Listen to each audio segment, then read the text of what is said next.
Talaflava o David Tua le nei, olo e whaafonga mai pei le Radio Samoa, tasi lima I watolu a mo, Samoa I manuia le nei aso.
Ua o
Ua na o le Radio Samoa se furulima iwa toru a mo e tautuaina o e ilangu ngana fitu aso le vai aso.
Fia ina ua lātou whai mai a Taeao tātou te o le whale o le li. Jerusalem mai e tu tuo mātou vai o whai te toa. Wāti nā e Jerusalem ba pe o le ai o fiso tai whatasi. E o ai o i tu ainga lava o le li o le tula whanole ia Israelu. Ina ia vivi a tuai e le suafa o le li. Vi ia oelo mātua tua, o le tua, o le au le malosi o malava, o le tua e pule au ao i mea o malava, o le tua o mātu mauai le o la fau le nei Taeao. Te le tale manua i titi mala, mātu patpati ai au whaumrianga o le o la fau le nei Taeao singsengi. Bomboa da mātu wifua i uluma le nei Taeao pese o vi inga, mātou whape atu e pa ia lava oe le atua ma Malu. O oe o le atua ma mana e le ai lava ma se etusa ma oe. O lo walofa lo wha maoni mo lo wanga le leilo mātua tua e tu mau e le liu o na nafi o le so Taeao. E o lava le ngata anga o mea ma lava.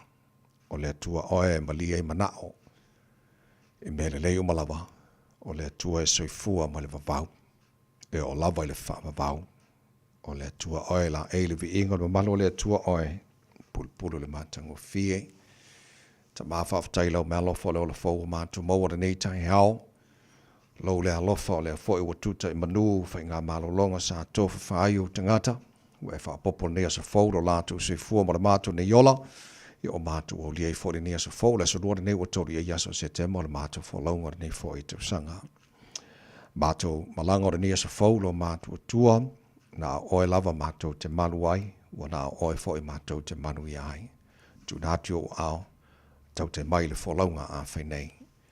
Au li tia whaiva le a whaingai ma le atinuu, le nia sa fau wa e a mai, Manuia onga na yamatu whanau lo mātu tua, ia malu tia la tau le paolo au sa ele le poto hala ia o onga, ta mawha muni e whaiva, whengai mali ta matamai tai whaia onga, o lo ngafa malea o oina, o na yamatu whanau, mātu tino nofo lava ia tino o mau, e mana tua pēr Samoa na tino e pene le loto le mātu tano, ia le manuia oil o mātu tua iona te tai, o mātu ainga uma mana i o mātu te ngate le ngate Samoa, whapena fo ila lala mal papa awa iso se tafora nei ke lope.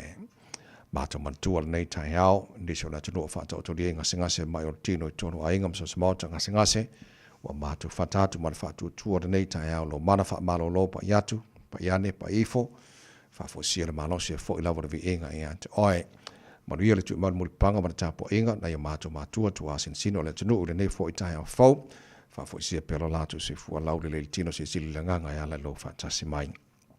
Me umalawa lang whaana mātu whaia, le nei o se fau e mai, mātu whaia lava, e nei o fau ili vi inga i ante. Oe manuia le tautua, ale Radio Samoa ni aso atoa, wa mātu wole mātu walau i nei mea malawa e ala swafa mana malo Yesu ke bisolo mātu li mara mātu whaola.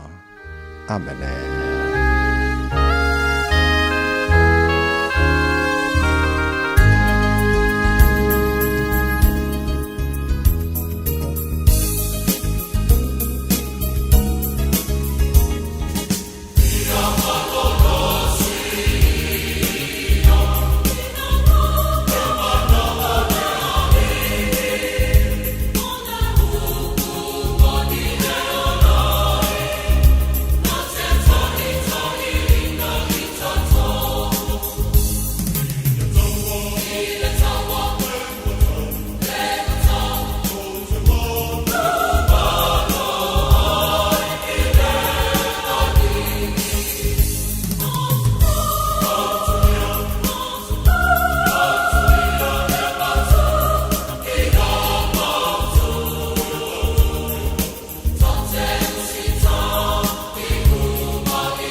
malolosi ole vi ingole tua langina ave pesele kanesian katoliko mai leone America Samoa.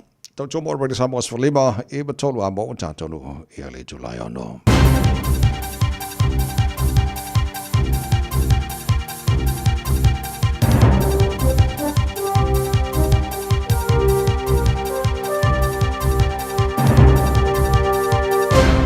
In this update, the Transport Minister says his 3-year transport plan reflects the government's plans to keep spending under control. Simeon Brown's confirmed the 2024-27 National Land Transport Programme has a $33 billion budget. The 2021-24 plan was $24.3 billion. He insists the plan only funds the basics. But we've made it very clear we want to get back to a no-frills approach and focus on, getting costs under control. And some of that's actually about having a really clear pipeline.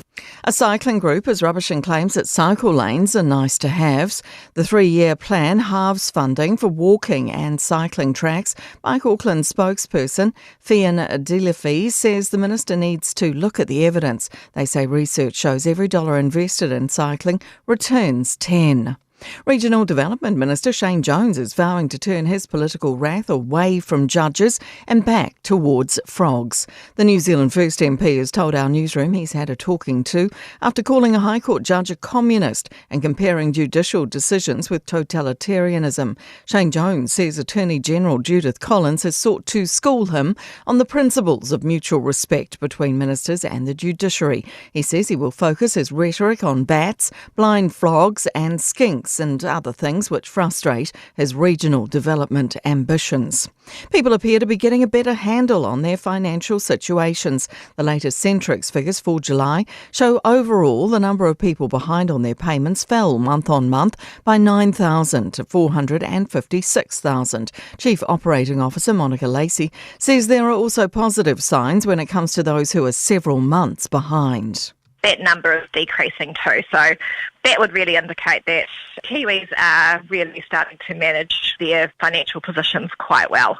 That's news. In sport, South African rugby has offered a mea culpa to their New Zealand counterparts for the haka being drowned out by music, fireworks and a plane at Johannesburg's Ellis Park on Sunday morning. Elliot Smith reports from Cape Town. SARU have conceded the chaotic cacophony of sound shouldn't have happened, writing an apology to NZR and explaining it was a result of scheduling not being observed.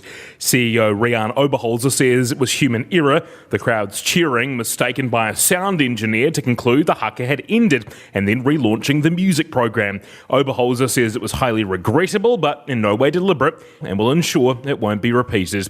In Cape Town with the All Blacks, Elliot Smith. Sail GP will feature a first female skipper next season. 2-time Olympic gold medalist Martine Grael will lead a new Brazilian team. That's sport. I'm Jodie Gill. 24 hours a day, 7 days a week. Radio Samoa streaming live on www.radiosamoa.co.nz.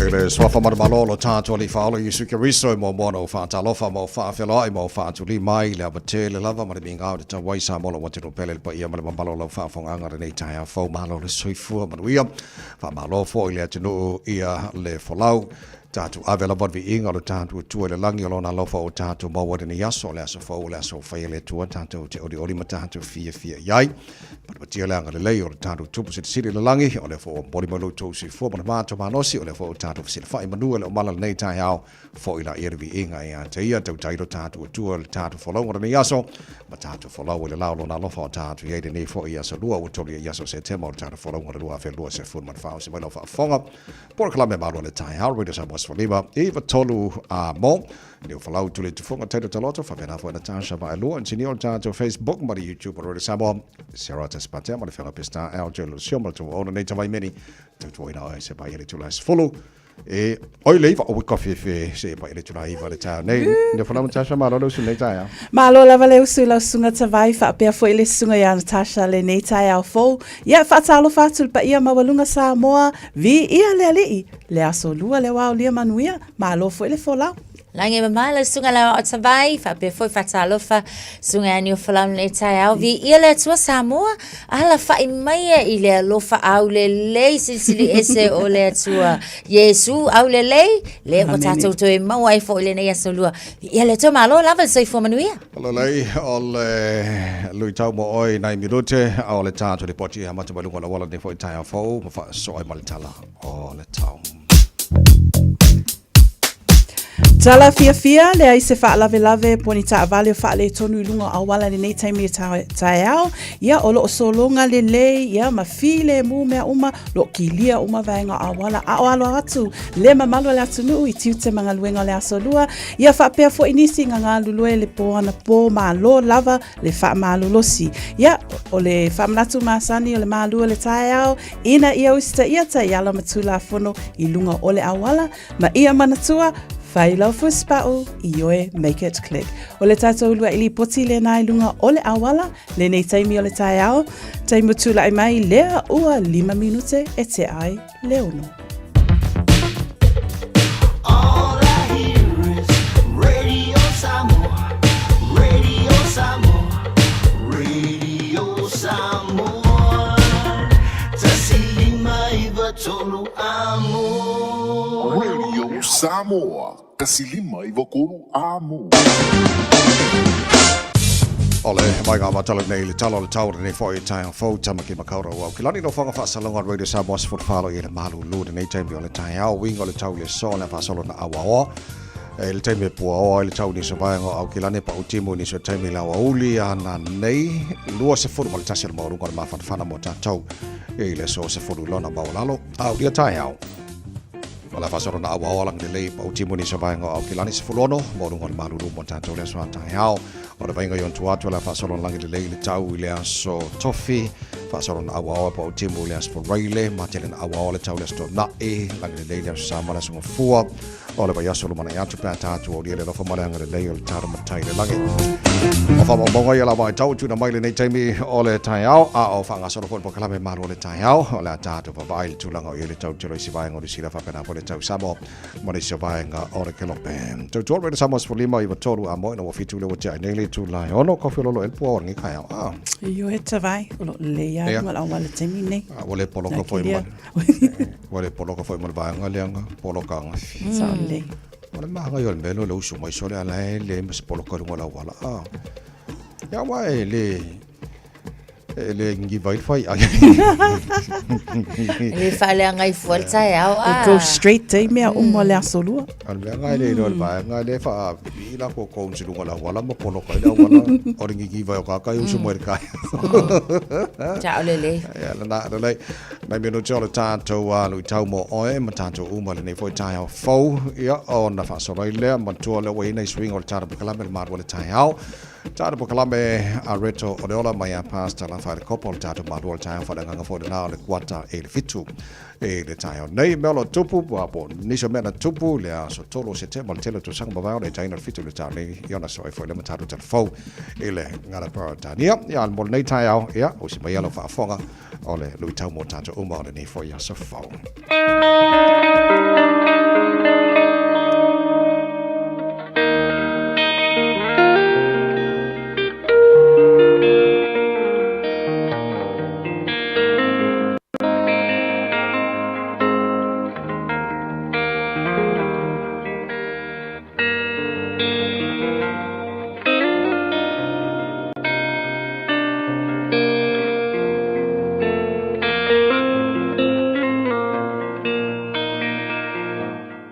Sofa malo Yesu le Nasareta o ia lava le li o le ola.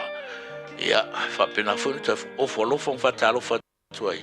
Il fa popongo tato por la me le tau mo oe. Fi fito ina te oe le tusi l'apostolo Paulo le kalesia Roma non tau pos fulu ar foi pos fulu mal fitu fa per le tala l'apostolo. Olene e tupul fatu tu le tau longo atu. O le tau longo atu foi. O le afionga le tua lea. O le nei, e tupu le fatu tua le tau longo atu. O le tau longo atu foi, o le afionga le tua lea. O le rutau mo tātou. Ia e tau tala, i le ola, i o lātou anganga. Speak life to their spirits. Speak positive. Tau tala malosi, tau tala i le upo le ola, i anganga o tangata, o lo fia mga o mia le ola. O le kala lea la apas korongo fai le kale si e loma. E tupu le fatu o tua i lea, i le kaulongolongo wako. E mga o mia e kangaka ia e i o au kafa. Makaka ia ko ke whainga lunga wakas. Se upo e ola i o lata wanganga, wao iska ngaka. E le fia e whai kau kuspaia. E le fia re kakalo. E le fia e alu i ngi loku. E le fia alu i mafukanga. Au siava ngoala le e lua ke whainga lunga whakasi ai. Malua miri kingo whakasi a le o le ngā luenga. Po kongo le malai ka alo. I se au laka pi po se au vuri. Le ava ngoala le ngā e whaonga inga. E ke kau kalai le upo le ola. Rau whema Yesu. Wa uni o le ala upu moni ma le ola. Kau kala ala iai i le upu a ke riso. Ina ia mawhai o na ola le anganga. A wai ke leiloa o lo makua ma whakia longa loko. Ai a vea lo whasoa iai i le upu a Yesu. E mawhai iai o na matala ese no tanga o lo sai ki ai longa ola. Ia nga ke ia le wai vai aku le siaso. Dori whawhikai. Ka awa whiskarans. O le anu mokupu. O isa ko le lau whaasoa wala ngoe me kia wangafi. Ma kua kau ngā. Anga wa levang o mga o le mere sui. Ya wa walolo foi awa ke ewa ma mai lo upu. Ya le se mea ma. Le o le kaimia le e whaonga inga i kako. E momori e le upu ngaka. Al melanga me. Awa fie fai kalamari e. Ai le mo isi ola. Ngā me valea. Ai fie tau tala. I le upu o le ola. Ea. A vea malu i tau ia te o le ni aso. Whaongalo fonga, whaonga upu, e momori e le upu le ola. Wai whemaia, e tupu whatu atua i le taunongolongo atu. O i le awhionga le atua fo i lea. Ea, the Lord bless your hearts.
tofa soifua o mea na tutupo o te leto I pia manatua o lea fa tali tali pea moe o te tao tino atu o te leto I pia molitua Lalolangi ia tofa soifua o mea na se tupu o te leto I pia manatua o lea fa tali tali pea moe o te tao tino atu o te leto I pia Taeao tino atu o te leto I pia kulitua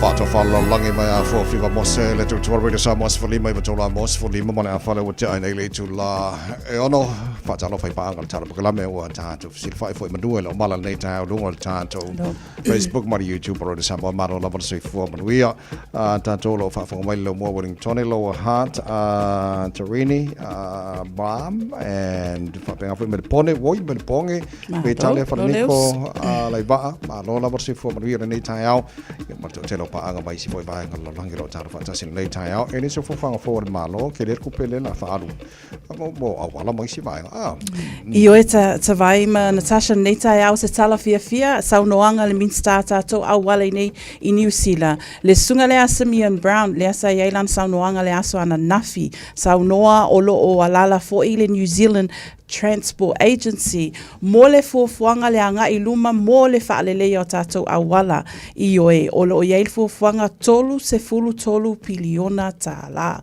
se tupe te le lava ia e mānaia se fuafuanga o lo yei lea matanga luenga ona o se mata upu tāua te lea tātou awala o lo o whaapea la e fua lātou key priorities o lo o yei o lo o fuafua mo lea fuafuanga mo le anga I luma o lo o tala noina mo le tolu tausanga luma nai. Lea la whaapea o le mua delivers on the coalition agreements longo winga o mea na lātou tala noina mo le tūla I mai o le coalition le tātou palimene fōu o lo mo mia le whaatau nuina ai mei se le poloka lame lea o whaingoina roads of national significance o le tasi leo o key priorities lona lua o lo whaapea o lo iei le tala whaapea get back to basics longo winga o lo whaapea mai le minsta ina ia va ai totoa le matanga luenga leo awala I me whaale leia for example la ia tuloa le ngana wha omo ia le tatou va ai I lunga awana wha moe ina ia whaale leia le tu mantua wha tatou ave tatou va ta avale lunga o awala e ia a whaalawe lave ma whaale tonu nisi o awale le va ai lona tolu o lo o ia le wha moe ina ia whaale leia le public transport mo le wha ngai o inga o le whaongaina o awala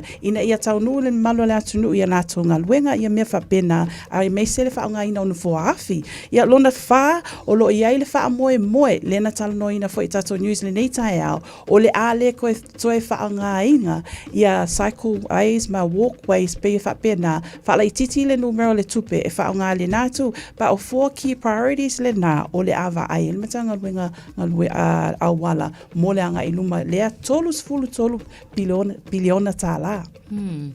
O ni sila vaenga fo I o le haafia I le polo keti le nei po le nei fo itino I tupe o le wha mai aina le o le fausiaina o le City Rail Link e pe ona ia e whapena fo o le toa tangtanga ai le Eastern Busway ia o le isi vaenga Northwest Rapid Transit Corridor ia Airport to Botany Busway o vaenga ia makua sili lava foi ia o ngā pisi le tele o taimi ma so uma ia mai se foi lala vaenga le na Lower North Island Rail Integrated Mobility tele ni vaenga o le o whata atel whainga malo ia manisi oka le angoango ai o tatou awala ia ua amata foi i ona tu fatasia le whainga malo ina ia whaaleleia o lelelei.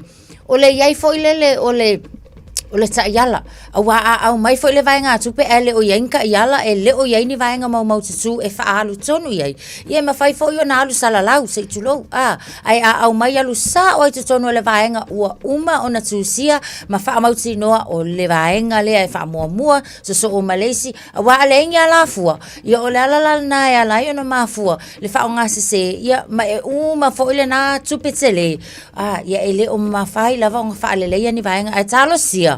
Ia tu ma wai pea, ma ia whaawa wai pea le nā lele? O le vaenga le o le whaio a wala fo ia o ia wila vili vai. Na mafuana langa I whainga malo le o mātu nei, o lo tira nātou e manu nua. I le o le whaonga wila vili vai, so o le mūra le malo le na i nei, o le whaio a wala ia o i wila vili vai.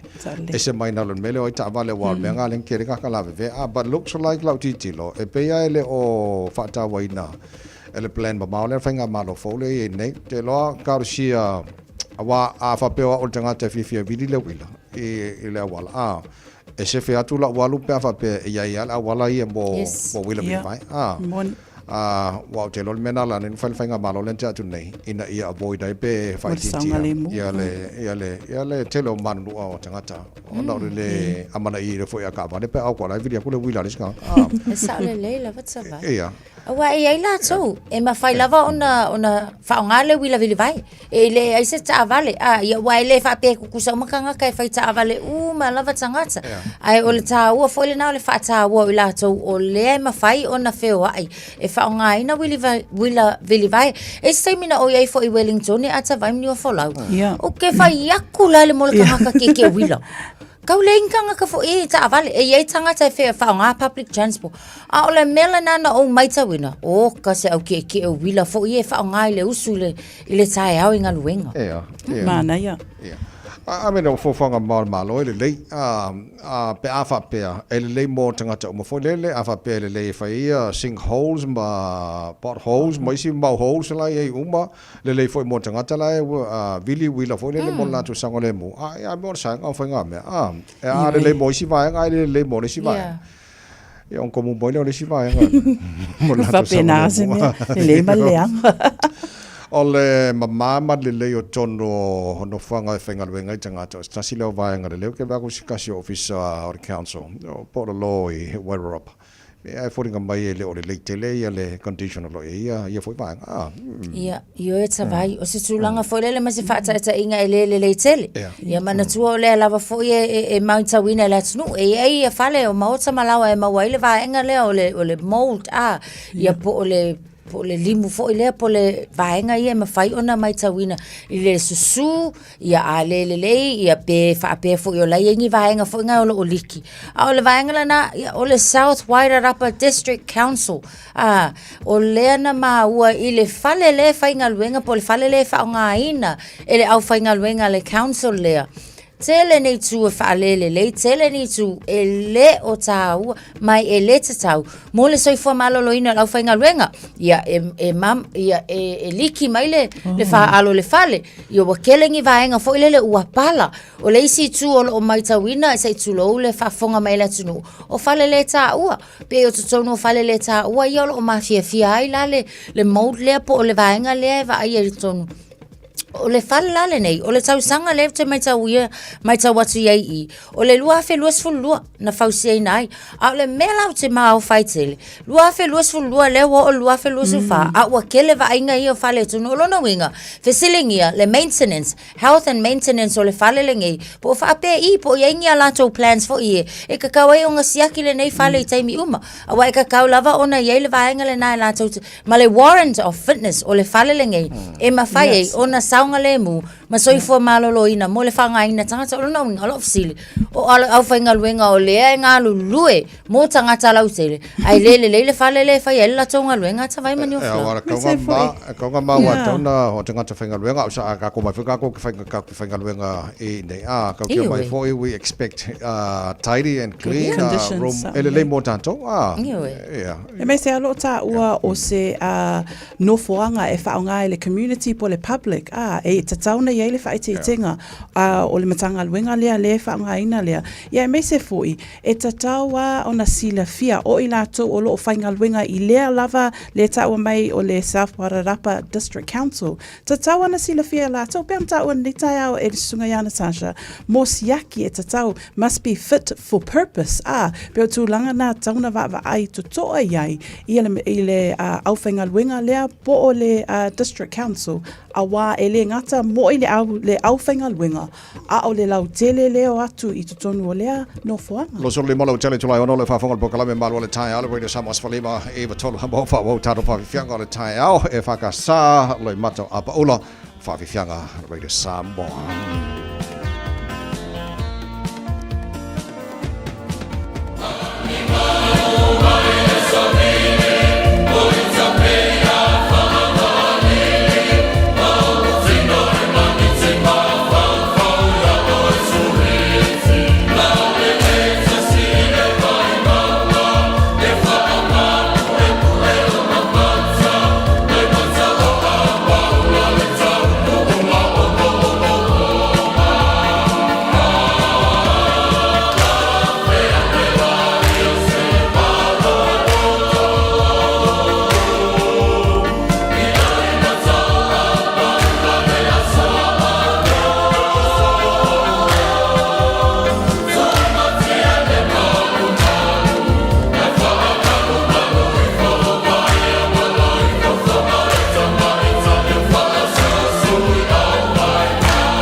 Amo Radio Samoa. A umaloa ona piki tamaiti onga i le asolua ma le asolulu o vai aso taitasi. Ona ki mai loa lea o lau leiti o Facebook po le YouTube a le Radio Samoa. I le afa o le tolu i le polo kalame o le tuli matangau. Ea o ai whanau i le ngangana Samoa. Awane imisia e le whanau le polo kalame o le tuli matangau. Ma le whaletua i a Natasha o le saasia i asolua ma le asolulu o vai aso taitasi. fuafua sau tafonga i Samoa, manatua le Return to Paradise Resort. E fast full tolo na potu whaapea vile se luas fuluiva. O se whalitel malo e whetau le lei mo tafonga, po o whaatasinga a inga. Whaielo wasu tele le whalisa o tapena ina mo le lua wha moe moe. E o atu le fase lau tangata wala au lia talia. Return to Paradise na filifilia le toa Samoa e whai malolo ai. Langolango le whalitel malo e umia mga lulue ai tangata Samoa. Tanga iane le returntoparadiseresort.com pe wala au lua lo ofisa malanga. Awhatono le tulai ono, le tutu maori pui de Samoa Sfalima. Awhatono a maumar pokalame malu o le Taeao, o le tāra pokalame para masani eile a fole ono le areto le ola, o le kuata e le fito na swinga pe na mata mai le aso nafi a wale, a whafonga le tino le mau mai na swinga o le tāra pokalame malu o le Taeao. Ia le peona iei mai le aso nafi a tātu e lon tolu nei aso September, so le ua vawe fole halo le tausanga la ko. Mana ia. Le lei o la tolo ngase tono fale mai e fa moe a nga e le lei ma le professional fa tino ino nga luenga la tolo tono fale mai a le lei la fa tino ino la tunga luenga po ala va masini o la fa ngai la to a se fa ngai ngal masing wa fa ina la mar soifu o tunga to tilo ile manga le na tupu mai lo wai ka hospital le titilo tu initially poti o le alava tawai pe ona e saunua nei Taeao o lo ta ua mai tato fal mai le Waikato Waikato o lo o yaile fa le tonu lena fa apea na fa le tonu i le masina le o February lua tolu ai ona o suisuenga o lo fa taunu ina le ala wa maua mai ele li poti le wa fa ilo mai ele RNZ News e fa apea o lo yaise tina matua valus ful malfa ona le matua le soifua o le tina sa yai le fale mai fa apea ngase ona o le fatu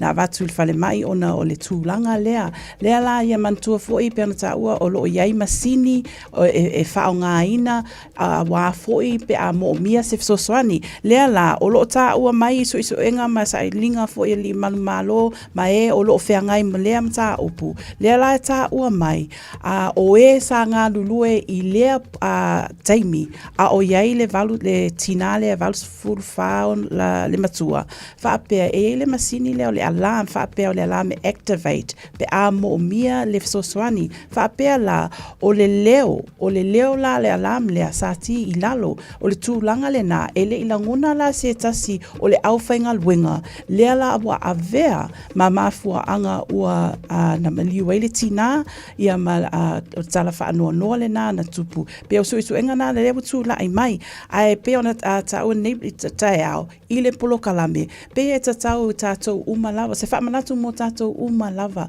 mo le siaki ai mai se lava o tatou matutua tua asina le malu le atunu i teimi e tateu ai fale mai ina ia siaki le lei fesili le awhainga luenga ia ai mai se foi i le tūlanga lewa tūla ai mai.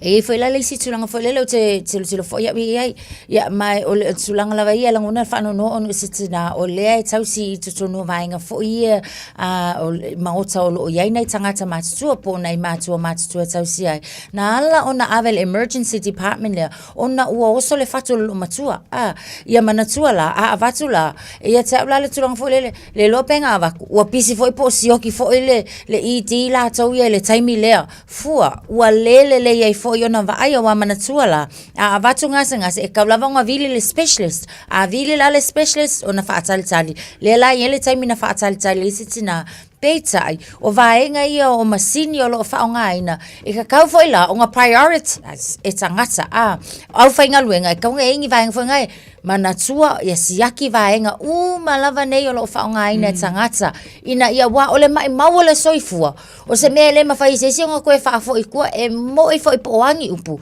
mai mau le soifua ona ole sasio seisi o se tulanga le nai fainga tatele de la o tula i mai sasio au fainga luenga tatu tele o mai lua ia le me foi nga sioki foi le au fainga luenga i le na taimi tal lava foi le ne vai taimi wa tala no loi vaenga ne o fale mai ai mai se o vaenga ia tau nu ia tangata ia fa lava fa fo se ipo o taimi fa pene ia ono tato tu fesilingi lava le o le tele o mafuanga a tulanga na wale le vai wale siaki le alam foi nga le o mi el kanga ka pe manga o mi fo mai ele lei langa mau soifu o le tangata ona le fa mala tangata fainga luenga ia o se vai vaenga le manuia tele la e vaenga fa manatu le leia on fainga luenga fa tino ngalo me sala to yo longa fa malwa yo se fo malolo ino le tunu wow tawana matua i fa tino le over marsala pa senge le langa o lo ka me ye le o longa fa malato wow fa mai langa ki la lo body on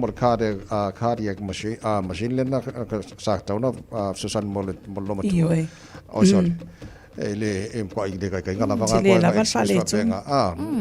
venga o le tala no nei le minsta o se forma noina ile toilos fu le valu Dr. Shane Retty ya tona la fa fo so ni tala no nga mingska o ye na yan fu fanga mau ina to fa detail mele ole le fa yo ta tonga la to fo yo le already wa lunga de dise tona fa la ta tonga ya ko cancel mai o fa mai fo le mo ni so la mo ko ma bi ta tonga kong fa o se tu le ai talo si fo ima fa afta ye pe afa pe o le wanga ye le fa ta fo ye le ministerial e to atele ita to o le sul fa e ye au ke fa ya ku fo la ta vai mani o fa o ke mi nge le fa ka kalinga ka ko ma tonga fitinga o ka wa ko ale lua ka usanga o fa atale le ta tonga o le isi tangata ai mana tu nga ia ku le fa le mai o le la ngona le tangata le tinga ai va ku ai ko sa le email fa pe ia o le wa ku lo suafa i le lisi fa atale e lo na lua pelo na tolu ia o le kulinga lava lalenga ai talo sia ia fa pen ia fo ile ia haule na fo fa mo le minister ona o lo to atele i la to lo ma mia tonga fitinga ta vai ia sa wa ia le tanto non te fam na tu le no au to wa te pakau to sa i so se no fanga jaru ia paka fo le tawon paka lo ta vale ai fo paka tawon fa ngai la to fo le ia mana onga fa to la ka va ya ko le pe fo nga mai na fi se si fo le ia mana onga fa to e paka e vai nga yo paka lo ka vale Saul data vai mani wa fola o le tulanga fo ngale e fa fenga ela ku fu fa fo kanga ka ola ku lunga langa ia pa kanga sa wa pe yo se i la lo carry le luma la countdown le tu la mai ai fo i le nei fo i fa fitauli ona o le tangata fo ile ola ia yo la to mana onga e ala ai ona se sa ona paka i alu akulosi kama le fa na fa atau o se tangata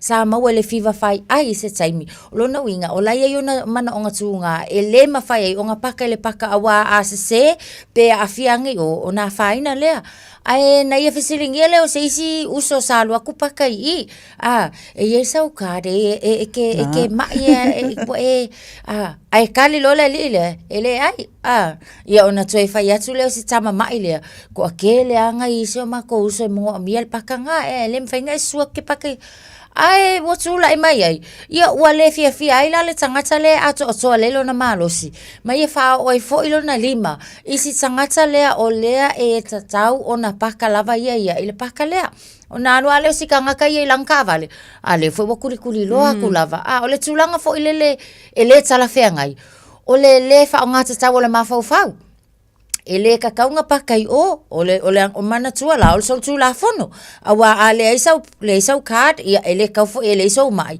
ele la se me la e fa o ele pa kanga anai tangata ia o lo o tau mafai atu mo nei pa al fa no nanga nata vai ia o fasi fuale o si kama le ia o la sa o le me pakai a tonu rai e vai atu tangata le ona taftafa a kuzeleta ua mai o le mo mirso swani po le disabled e tolu se fulu tolu on tausanga lunga like titi ai mantua foi o lo yela na disability card ai o le fale tonu leo te faita watu ile tala lea o le fai fua to sa come on o le the disabled ale watu e fai foi le tama fai e fai atu le mea sao ai o tangata la le tatau ona paka i le watu e fa o lima i si tama lea matuate le lava le fale tonu le la mo le fa manatu malu la tunu o lo fa fonga mai ona o lo yaile fufuanga ale malo po le minister o disability issues le la we yaile tu la fono lea o le afa mamaluina i le aso mua o ke topa mantua fo i o le taimi le nei o le sala pe a fai e te paka i disability parks ia e se lau 50. O lo le o ke topa aso mua o le ao o le fitu se lau 50 tala. Tolo su tasi minuto lo talo le tula e fitu le pokala me malo le Taeao Radio Samoa sfalima e tolo amole se tato le poti malunga la wala so e maltano pokala me a reto le ola mai pasta la fine copa da mai fa fenga me Richard Parker malo of tailor to don't fatas maile ne for Taeao for kia ora, good morning. Malo tie o whanua o le a whai le pola le awa o le wheloa inga le au manga ua tau le maina le tau poa te umailoa i ana te unga wha Samoa Bati mapo mailoa lau awa lea tui mali e toa se e maia se e mai loa le aunga whaapae le tau sala Samoa le aiuli so i tua file mu ta vale solo fatau pati mau susu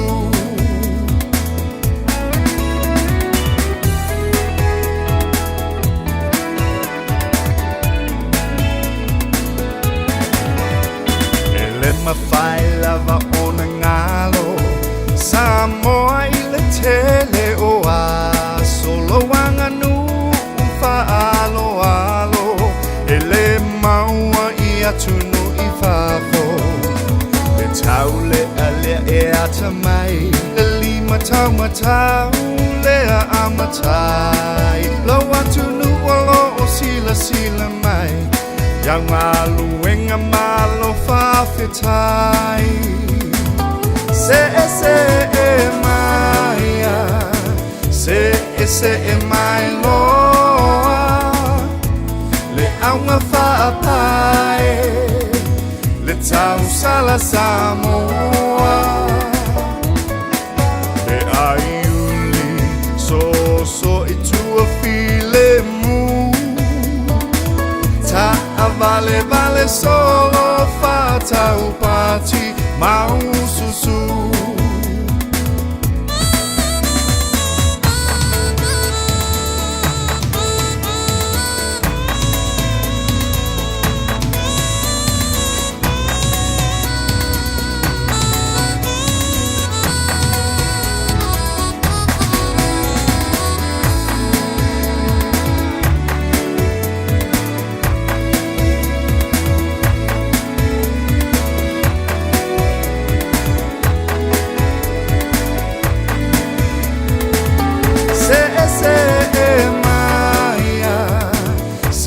se e mai loa le aunga whaapae le tau sala Samoa le aiuli so i tua file mu ta vale solo fatau pati mau susu se e maia se e mai loa le aunga whaapae le tau sala Samoa le aiuli so i tua file mu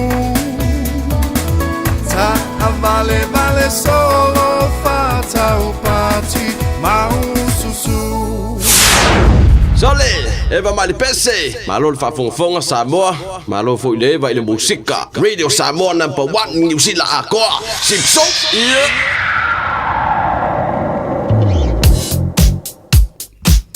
O loo tu mau pele ma o le pisi ilunga tātou ala tele nei au ki lani, le aise swinga mai le tātou ulua ili poti, i le nei taimi o le Taeao. O loo pua o le nei taimi, ia please, tātou ave ta avale o malava, please drive to the conditions, keep your distance, ia tala fia le aifo ise wha lave o loo ili poti mai le nei taimi o le Taeao. Pamanatu masani a tātou polo kalame o le Malu le Taeao, ina ia awale wha ngā ina lau telefoni, ai focus le lei, i le ave ina lo ta vale le nei aso ia ma lo lava le onsa I ave ta vale o malava manuia fe malanga inga o le nei aso lua tato li poti la tamai le nai lunga o le awala le nei taimi al Taeao ina ua tu la I mai le taimi lea ua toe se fuluono minute o na tā lea o le fitu. Talofa, we're the Katinas and you're listening to Radio Samoa on 1593 AM. Bread of life sent down from glory. Many things you were on earth, a holy king, a carpenter, but you are the living word. Say it now. Come on.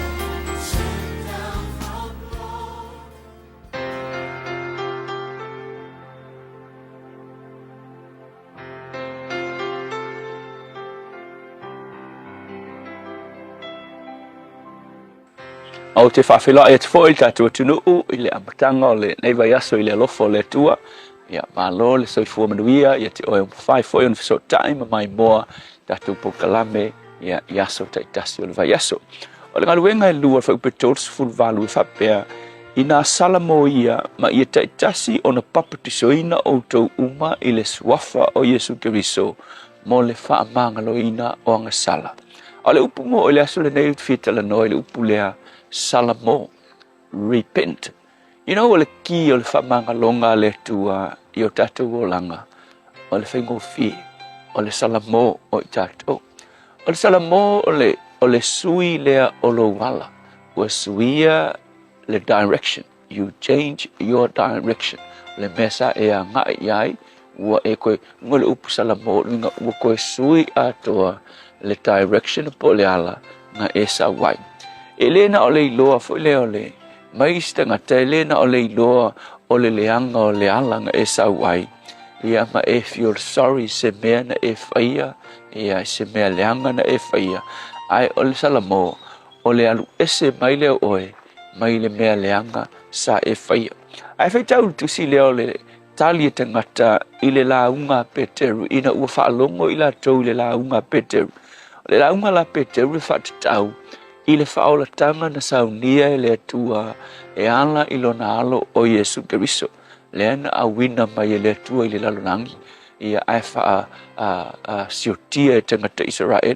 So I le whai unga la le la unga peteru e I upu whapea, upu la ia mai ua tuia ai loto tangata Israel. Whai mai whai unga o launga. O te manao e matua I loa e o tou le a inga o Israel. O Yesu leango ko fasaka roina ko tangata Israel leanga la tu fasata o Yesu na tu fasata roina fe mai o ia lea ua faia ele tua mali I makeriso ya ke lola le respond tangata fe mai ua fa alongo mai I la tu ia upu ona tuia lea o la tu loto ua mafuai ona la tu fesili mai la apostolo senai se a se mea mātou te whaia. Ke lola le sona o a mai. O le salamo e whanau mai I lowi loa ina e makua se lau mea nai whai. E leanga le mea le ngai te whaia. A e loa e leanga ma se le mea ngai te whaia. Le venga lona lua ona e alu ese mai ailea salamo le na. E ke alu ese mai ma e wala au I le tua I lana whamanga longa e ala I lona alo o Yesu. Ke loa, le upu mo I le aso nei. E le ai se isu I tātou e sa o noa I le o langa le nei. E se I tātou uma. E le anga I tātou uma. E le ai se tasi o tātou e ato toa. Ai a whai ua e se o le upu mo I le aso le nei. A whai ua e se o le lui mo oe.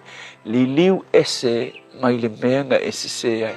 sui lo wala sui le direction e kia nga iai mai fa mau lalo I luma o le tua e ke lo le wi fa mau o le tala fo le Lucas hu lima fa toto o le fo I le mau o le wi fa mau o ilon tama o le ki ina ua sala mo o ia ma fo ilon tama ma fa pe atu lo tama o le toe au ngā o le ta ua o sau tali a ia ta ua se tasi o na aisia a wa ua o wanga sala I le o le langi ma o luma vai ta ua tele ua sala mo I le mea ngai e whaia ua wha maua lalo ilona tama wha maua lalo I le tua so le upu mo o le aso le nei sala mo ma foi I le tua whawhitai I ala wa saunia tama mātou te langona I nai le leanga ma le se o mātou wala ai so se teimi mātou te foi atu ai ia te oe e te talia ina I mātou o lau whanau whawhitai Yesu Amen.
fua. O le siafufonga Samoa, Radio Samoa, tasilima iwa tolu a mo. Se kia Radio Samoa. Toi ono minu telefitu ole se tolu o se te maani mena tupure ia se te sanga babai.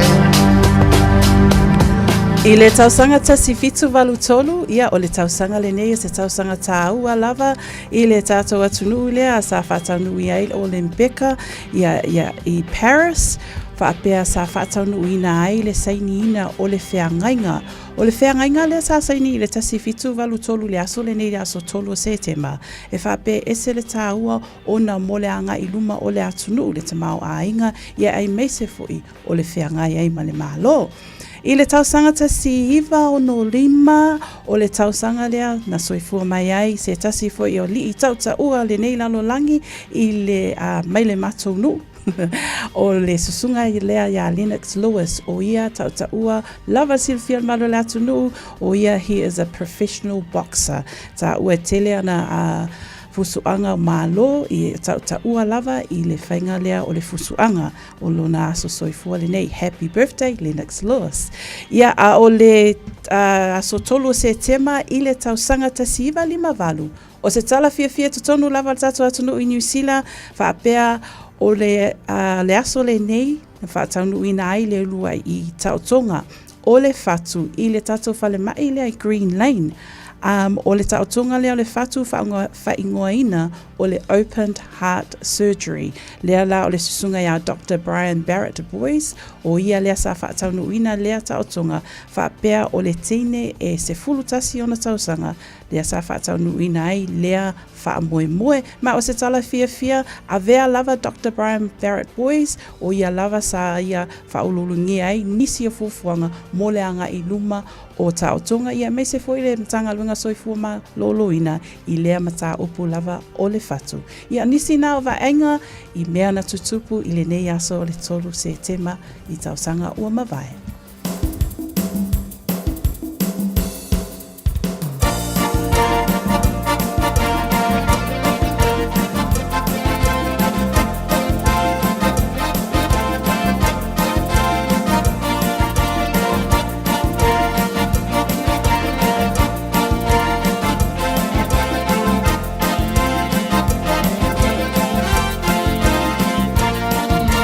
No,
Talofa, this is Pat Lamb and you're listening to Radio Samoa 1593 AM. Lo soifua maloloina o lo iau lava ao. Porkala me fauta le soifua maloloina o le amatalia i le asofao me i le valu i le fiafi se ia pa ia le tula iwa i le po. Awinati ia te oe whalalonga masani a le Peter Tribe Doctors ma le Peter Tribe Community Trust fantasia ma le Radio Samoa.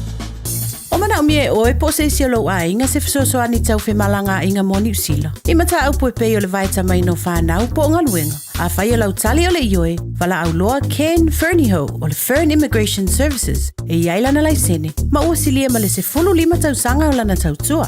E toa tele tangata o fisoso ani iai Ken, I mata au putau fe malanga inga. E au fia ai mata au puna o atu le Tribunal. Ma apili le Minister. Tanga iane i le matou Facebook, ma le upenga te whailangi I moli mau. Mo nisi whamtalanga, wala au mai le Fern Immigration Services, ma tala noa ia Luisa, I le oiwa, lua ono lua, tolu lua lima tolu, lua ono lua, tolu lua lima tolu, po le o lua tasi, tasi lima tasi, o lima.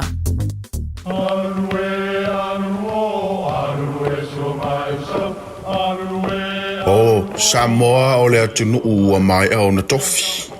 O le la au ua mai au ngā tātulanga e le to e tau au whangaina. O le vai fo I ua malili ua mai au na saiki. A o lau polo kalame o le vau filifili. Ua na o se toi wha manatu. Ua na o se toi whangu ia ua nganuu Samoa. Mau upu ta oto, mau upu tu. E ala lea I ala ngā upu ma muanga ngana ma le vau ngana.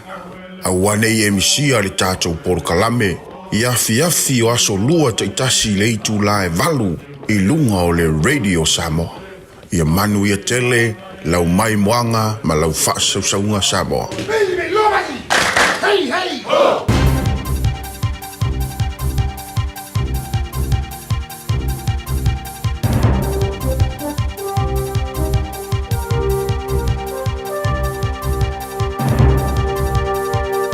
In this update, the Israeli Prime Minister says he won't accept the deaths of 6 hostages found in Gaza. Benjamin Netanyahu is addressing the nation after Israeli officials say they found the bodies on Sunday. It sparked criticism from US President Joe Biden, who says Netanyahu isn't doing enough to secure the hostages.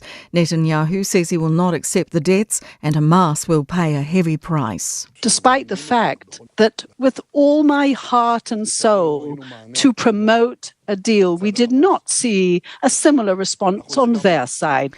Transporting New Zealand's impressed with the government's National Land Transport Plan. Transport Minister Simeon Brown says the almost $33 billion spend will focus on the basics like roading, public transport and maintenance. Transporting New Zealand Interim CEO Dom Kalashi says it will provide a much-needed boost to the economy and productivity. He says it recognises the importance of freight.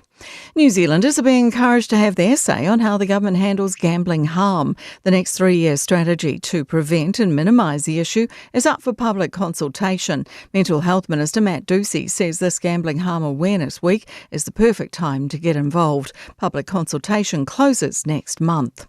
Investigations are underway after a tiger attack at Dreamworld on Australia's Gold Coast. A handler suffered puncture wounds and lacerations after being attacked by one of the theme park's 9 Sumatran and Bengal tigers yesterday morning. A keeper died in an attack at Auckland Zoo in 2015.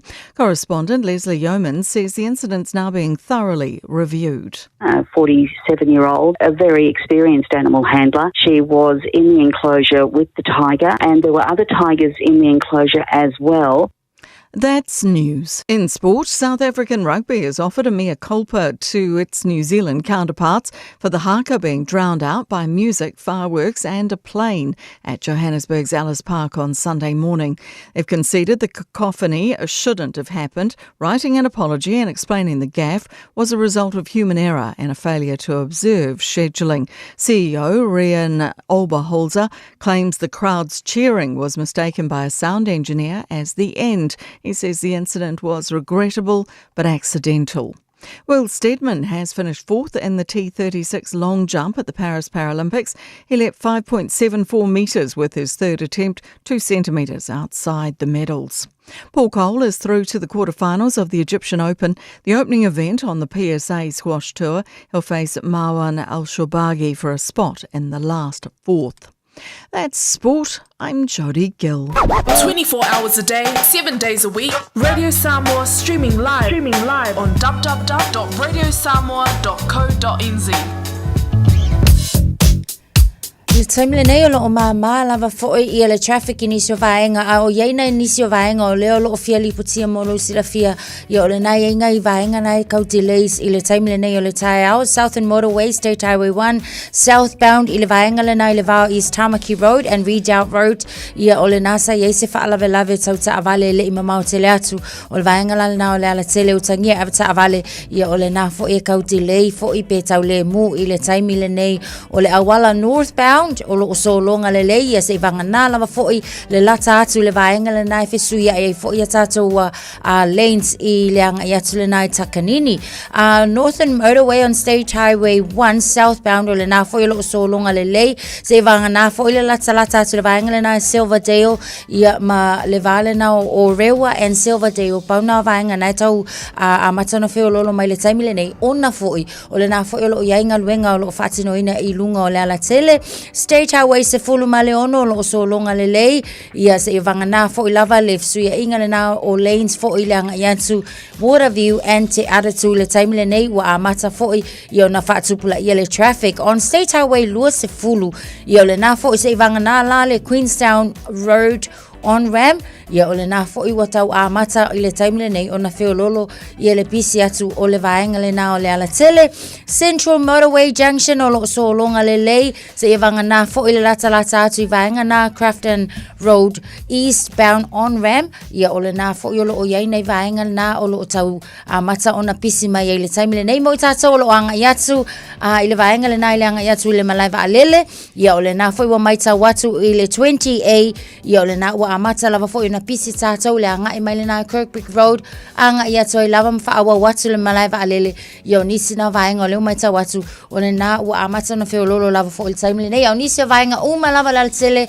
le na lava o lo mamam so longa le lei ia tātou le nei taimi le Taeao manu ia lau whainga malanga pta vale mafuta mai ia mai whafongfong mai le malu le Taeao lo Radio Samoa.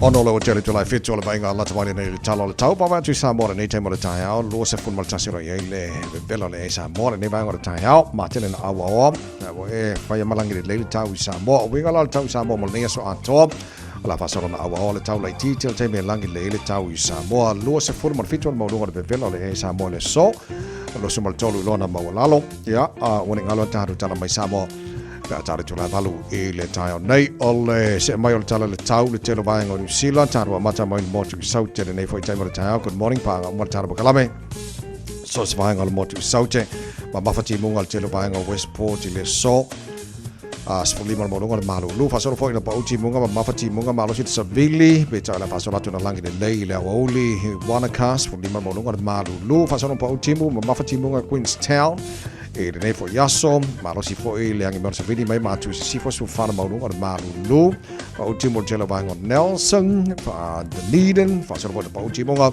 le ayo fungala au le ayo keresa kara stete malo si fo manuia e langi le tau mo to le tai pe ta la fa solo e na pa ultimo la uli mana fia na nei fa solo nangi malo si morsa vidi mai matu si fo ni so taimi lo si fo mo ngor ma fana mo kara stete le nefo yaso se mai le tau le moti matu pi to la ngor moti matu kai taia si fo riva ngora Malu o le fasolo ina awa puao fo ni so taimi pa uti mongal telo baenga kai taia e le nei fo yaso e le va tu la mua morning tone good morning pa nga mala tar pa kalambe so baenga le mua malor so fo manuia pa uti moni so taimi ma mafati monga ni so taimi langi le leile awa uli ma le fia na nei Whaasolo nangi malosi marisa vini mai matu sifo o na malosi se lau se fulu kilomita i tu la e ni so taimi sifuli malunga na maruru mo tau e le so te lo isi vaenga le vai tau tauranga na whaasolo ina awawa pa utimu i le so awawa foi pa utimu te lo vaenga o tau po o rotorua whaasolo na awawa lang le lei ni so taimi mo tau le so lang le lei Palmerston North pa utimu te lo vaenga ni Plymouth lang le lei nei pia whaasolo na awawa pa utimu te lo vaenga Masterton te lo vaenga Hastings le so le alangi le lei whaasolo langi le lei le tau Gisborne kiri roha mo tone awawa pa utimu nisio taimi o le nei foi aso ma mawhati munga e nisio taimi o le whiawhia na nei sifuruiva o roa o le manu o le ea mo tau le nei foi aso se mai le tano le tau ile no whanga whasalanga Radio Samoa tau ma ki makauro sifurufalo i le manu lune nei taimi o le Taeao to mawinga o le tau le soe awawa pa utimu ile nei foi aso se sifuruiva luas utasi mfaino il mawulunga le mafanfana mo tātou le so Taeao pe audio le awawa lang le lei pa utimu nisio taimi sifuruono mo runga marulu mo au kirani na swa Taeao lang le leile so tofi pa utimu las reile awa ola sto na ilang le leile sa mara so fuara na vayaso o lumana ya tu pa tatu o dire lo famara ngale leile le tarma tai ila lang eng wai kala tamani na tala le tau ile nei temu le Taeao ina wai vale wati ai nei ia le tu la fitu ya le lei ya faiska ko ki manga yo le so lua wa toru ya so se tema lei manga ya faiska ko toast ko le mala boka alulo malekta coffee CCK mana ya le lei ya mantua fangfangwa ya malu le Taeao o se mele le tele le fai le malu le Taeao faingar wenga ala ko le moa o ka fifi ke le pure vai mai le haru pise haru le vi age le me smile fasolo ako ai nei no le breakfast lenga fai mana ya ya mana matua fo il tepene no nei fana o le Taeao ma lo fa tai fa fe lo inisia pa angal tara kalame e after afata se mai le tu al maru le Taeao o le first fo tanto yai o le telo vaenga wanga e fai tionga il taronga le no belekina fai ma South Africa o le fainga le haka a New Zealand e tanga respect la to uma e ke lo la ku pe la ke lo le winga nga upol fa lo a fai le haka alo beleki e fai ol pa o musika o le pisa o kangaka o le fo le balele o vaenga o mai la wa afia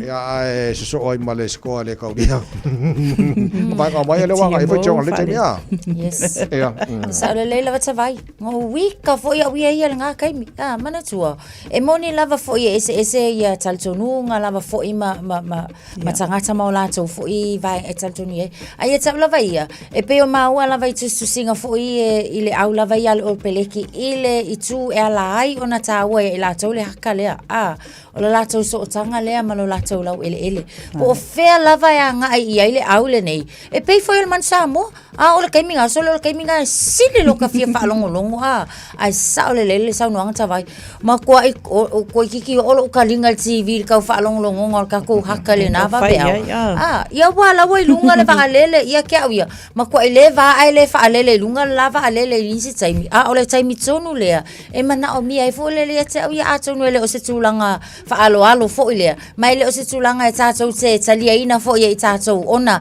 o le tatou se fa tawa ina fo ile va en o le salonga mai se o le amakanga o le kaimi o le ka alonga I ka mai la tunu mama ai ko le wange ma musika o leo o ka lo wika Pe wale make sense ma le ma fa tele la vaenga le o le mea silia o le fa ilo mai I le au le South Africa o le na fa apea wala to fa to ese the South African rugby team they've apologized to the All Blacks pe o taua le na ona o tupu lea fa sea po mea fa le tonu taimi lea o fai le haka nei tama le ABs ai lea la o lo tu lai mei tala ia o lo ilunga tato New Zealand Herald nei Taeao fa apea le sa fa to ese ia le latu le au le ata mai Afrika I le All Blacks ona o lea fa le tonu ai pe on ta ua fo ia Natasha nei Taeao sa o le lea mo le taimi o te iloa sa tauna silafia e wati leile va lele lea na le leifo fua lena silafia le leile taimi o le a fa taunu ina ele le ta longa pe fa pe oi wa lui fo le va lele ai sa tauna I lole taimi ta longa ia taua le o fatu ese ia faftaia South Africa ke ofo au atavai ke ofo la vaenga ia organizers ma la vaenga uma ia mai tau ke ofo le leilo akola o ke me fai ele ia fai ia was all planned. Ioi. Oh, be umang fo ina na time. Apa wal me se amene le se fa ngol ba le ang ma wala lo wal stadium la fa yai al se or kai mele le ai. Walu mbai ko singo mel ba fo ska ka pisa ba ska ngaka le o kele mal musik. Yo mal le longai mal hakar ka ko au le fa. So if lo fa mai al va ngale Africa de ko happen la lista no le so nei le. Pa vela sa Cape Town le lao ile sta no peleki al score or score le tele nga ke le fa ki nga lo fa mai fa ya o nga lo peleki on makua ai se mal le ato to o nga se nga le tie mo ya fa feli tabai awanga umale score ai pe nga uma ili lo fa ile lo fali o le replay la yo man so se ko la va po se va nga le talong e ya lo na va nga na replay ya la nga mai ba makua ka nga ka sole ai la ke le fa le ko awa fiu e ku ma vala out CM o ele o fiala mai mi sa fai nga moi Olha, mamãe, que me. Olha, mamãe, não. Lei o fanga solo ia Olympic Paralympics vi Paris farangi ke opo ing pinga ngi sila pe lua pe ko lula ko pingira oi ia na o logo ia ile faita nga wata to pinne lunga lau tani nei te vai okay ia oni sina ta longa ini sivan karong kilo fi karong ka yang pe nei nga pauda ia na mo tata o ma karong le wasa o ma la wa faita na ma longa de la sauni men mo tsa nga fo Soy fua. Hey. Vou pegar também. Soy fua. Vou fazer fua na tua. Sawa. That was. Sfor falo tele tula. Fitul pokala me malo al time. Radio Samoa sfoling ha e tono. Yeah, hallelujah.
Talofa lava, I'm Annie Politiwatoa and you're with Radio Samoa 1593 AM. Just think a minute. It could change everything.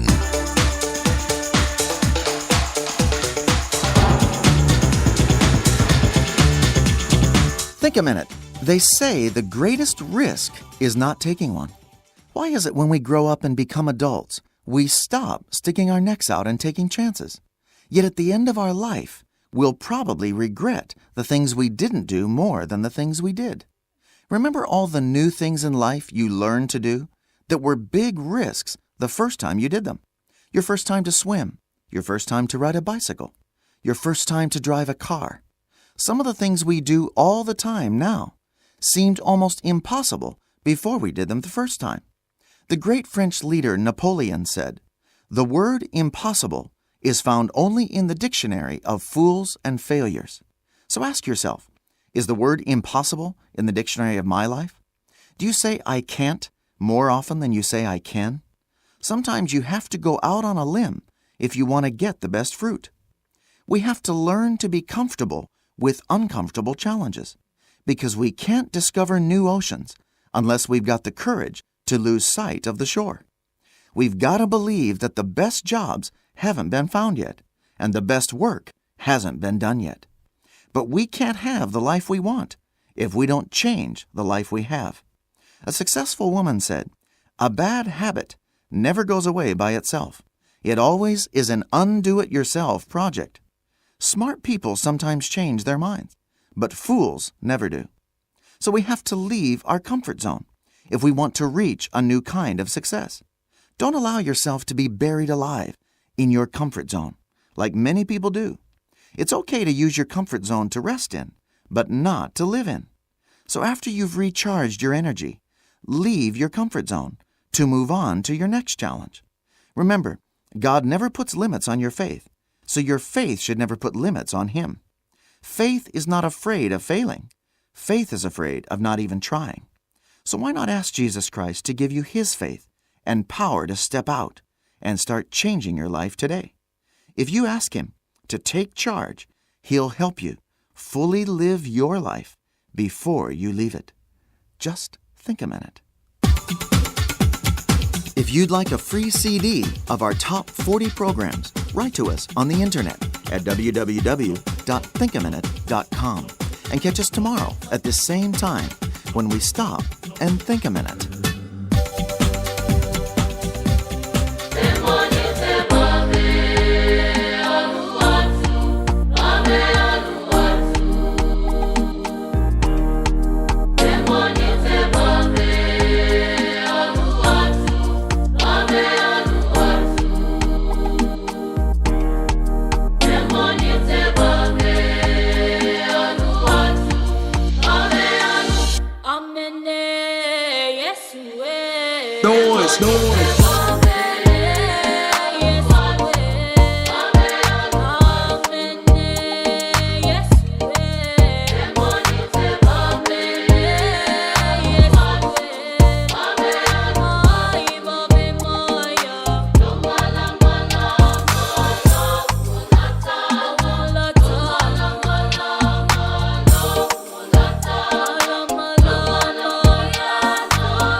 Pese mana vai pese le Jerusalem before we whakasai Amerika Samoa le tautua le Radio Samoa Sfalima I wa tolu amo I na molua se fulu ma le ona wa te ali tulai fitu nei minuto tāra whamnianga as whanau ni o whalau matasha whates mai le whianga le roli pulu chi mana mo le tā tuli poti le ne fo I tai a fo le whianga ngan mana lua whates mai I le anganga whaalo alo I whaatalo whaatu ai I la wa whiaunga le alo ali ingalon mana le nei tai a fo vi I le ali I le watato whailoa ai malo lava le tautua malo le soifua manuia.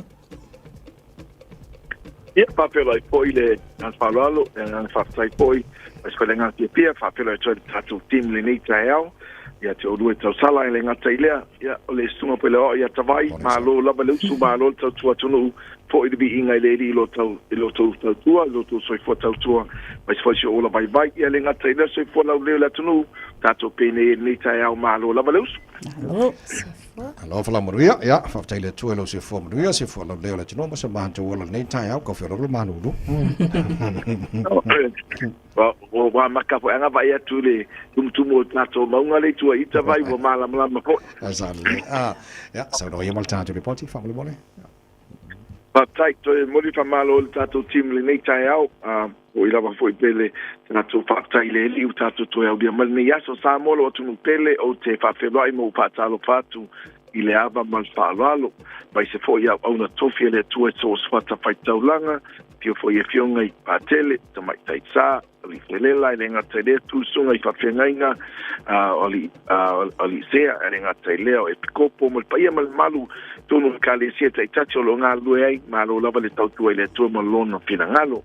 Patalava matani I lao mamota le tapo inga le leo ai au sinasina le atunu, neo tatu tamam tina matua, talofa talofalava malo soifo manuia malo polau whaapatai tele I le tapoinga paia malu whaal malo ia lunga la tele tonu whawhenga wenga lao maota tausinga o tato matua malo le on sai I le nei vai tau tulanga pena I le tato tautua ia mai lava le weekend ia inga wenga kuta whamai a mai ia o tato sign up tata pena ina le sa whaatino ina ia nakinisi o tato sign up o le tele la le traini o lo o pena an po foi sa whangadenga le tatu au whangadenga tatu Facebook ona winga e lo toia I lava la te tūlanga ta pule nai pe te anga I mai nunga o le tatu ala leo po lunga po le tatu pena ta whailangi ia ua iai lava au whangadenga tu e whapupuina koinisio tatu au whangadenga ina ia mawhai ona tadi atu le pa ia malima malu o le atunu malo lava whaputai I le langolango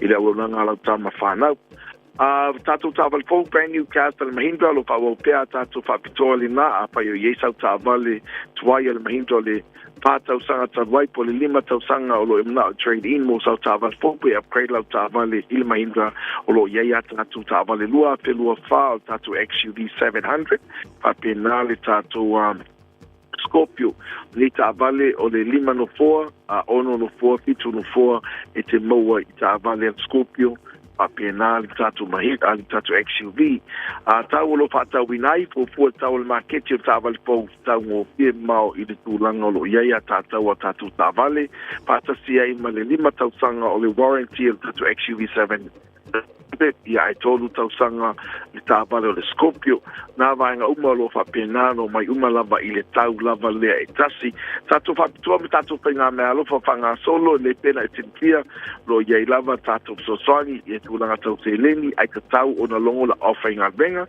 e tala noa mai po I le taimi tatu te whelo iai ina I mawhai na mo te soswangi mo e tatu trade-ins pa malama le vaenga iato tai tasi e le pa tau wa iau ni a tatu Tavale wana o Tavale trade mai mo sa Tavale pe patau ia ona maua le topani mo oi ora tato taimi pala o mai tato te poni lua fitu o pa o lua fitu o lua fitu po le over te lau ki mana ngira tasti over te lau pao no lua ono lua tasti tato tua tusi o le lua valu e Kingston Avenue ni o tau Tustul valu e Kingston Avenue ni o tau e te moa iel tato tau tua pal tato urana patau va ale chi mana mal paolalo kawai ma tato tima nuia le nei atu na mola tulu pele anga lele tu e tupanga matu te na penga iai ai faso I tuia Moni whaiva o le nei fo'i solua tau tua mora Radio Samoa for lima iwa tolu a mo a whatonu le fitu whamanianga os whanau nei Taeao.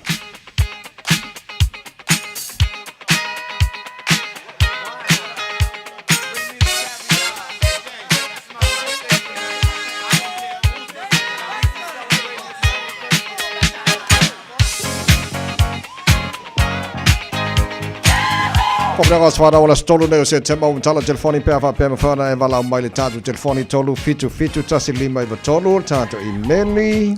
I le on air at radiosamoa.co.nz. O lungo Facebook mari YouTube o Radio Samoa whea lawa vaenga nei o mai lawa whamni angas whanau mana i tele le na le lei tātu telefoni talofa.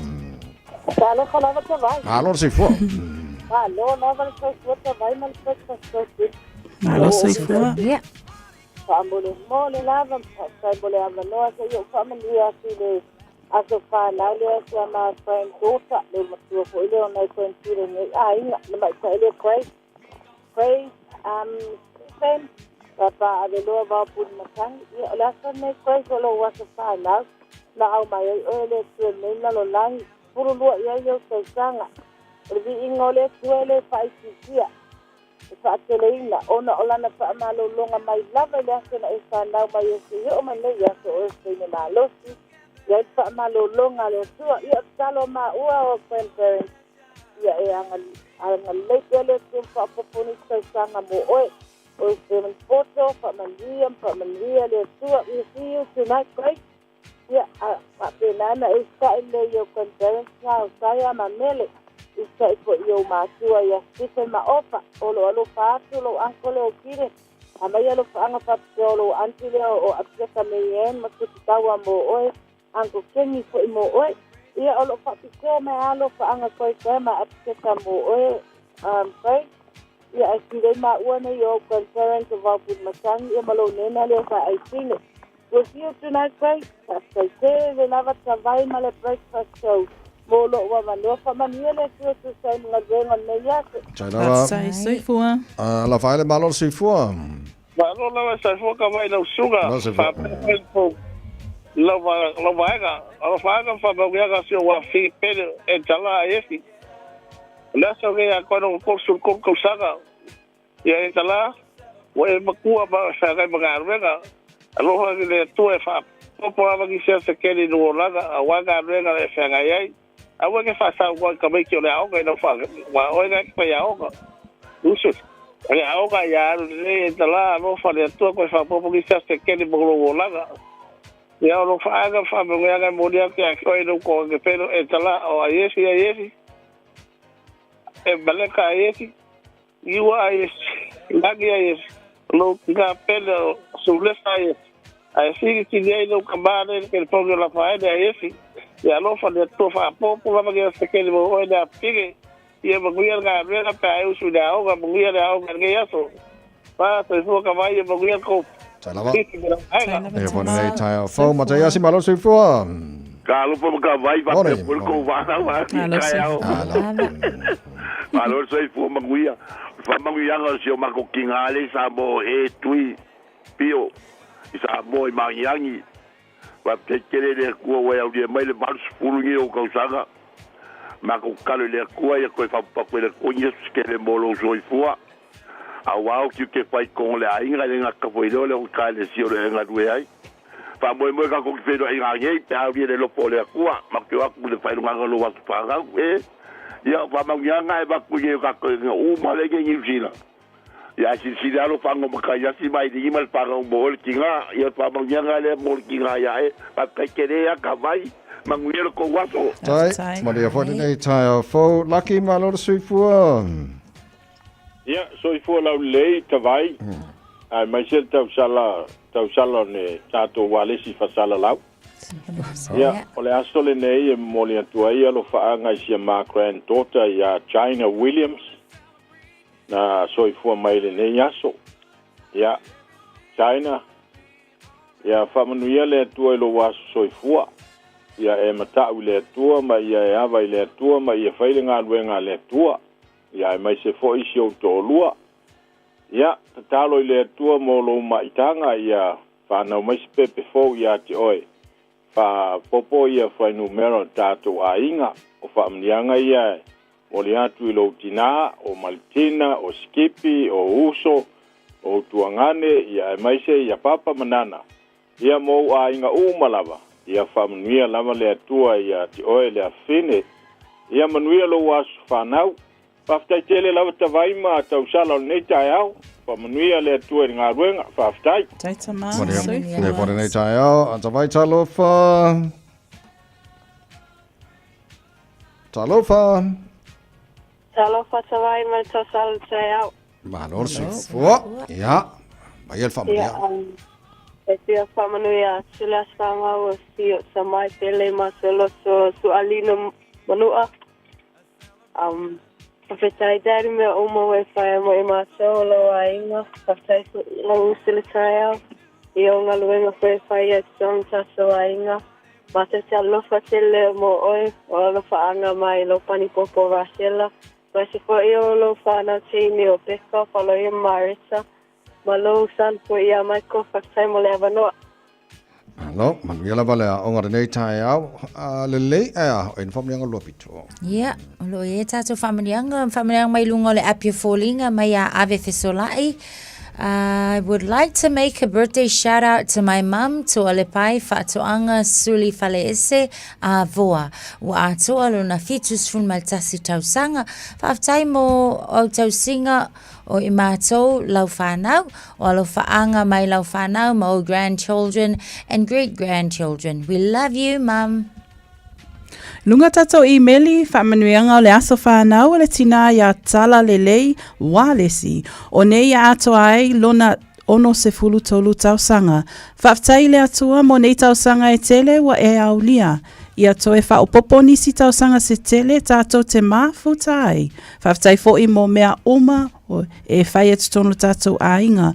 O alofa anga mai o uso matua ngane mai Australia ma Samoa ai mai se lau ainga pele i inei New Zealand lo tuangane ia tuila epa poe o uso ia tia ina ma meloma maunisas ia Luisa ma tia ina ia whapea foitou ainga atua. Manuele aso soifua tala lelei wālesi. Leisi whamnianga mai a Teofilo tala tanu vasa I lunga le apia fōlinga. Mua peo na si ilevi inga mal whaaftai le atua.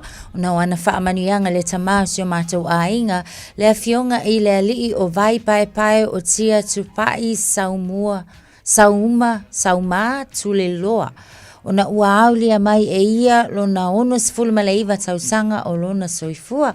O le tatalo ia lo fale atua ma whaopopo nisi tausanga se tele lo soifua. Wale tausinga o ainga, se o tātou nuo sa lai lua I savai ai mai se le e kalesia. Happy birthday, uncle. We love you. Enjoy your special day. God bless you always. O lo whaanga mai o ainga uma ai mai se tanu vasa Teofilo tala male whanau. Happy, blessed birthday to my amazing and very beautiful niece, Princess SEP Cyprian Taito Paulo. This is the day the Lord has made. We will rejoice and be glad in it. You are a true blessing to our family, Princess. May this day be full of joy, of God's joy and happiness that you deserve. God bless you abundantly and lots of love always. Your Papa Taito Taloto, Nana Filoi Aro Taito Taloto, your Uncle Lefale, cousins Princess Elizabeth, Prince Noah, Uncle Tapunuu, Auntie Niwa Folau, ya whapea foi na yo mātua, ya vai ole malo, ma le vaa whapea foi your sisters, Princess Victoria and Princess Oma. Happy birthday, Princess Sepi. Alof o le tatou foi whamanianga mai a o ainga a pera amo leo whale tango ai. O le whamanianga le nei mo uso ali I whale tango ai. Kama military US. Manuela o asa soifua I whamanuela atua alofa tele mai a inga I Alaska. Whamanuela atua. Kakonga Nalena la special day for money to put on my finger with some mobile jar proclaim Malu Taeao money to so fana so hallelujah worship team Maria Neas on follow Whaftai lava tawai ma Natasha nei Taeao malo lava tautua whaftai foi Samoa atunu upele mo le maftanga nei Taeao manuia lava singa o le aso lua se loma tatou whelua I le anga leo le atua mo nei taimi alofa tele atu soifua ma ia manuia.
Moriori leli mai lava besele hallelujah worship team le Taeao le tautua Moriori Samoa's for by Matola Motors Fulono Minuto Lotore Tale le to live. Malu, it's coming up to 16 away from 8 news live from Samoa coming up at the top of the hour.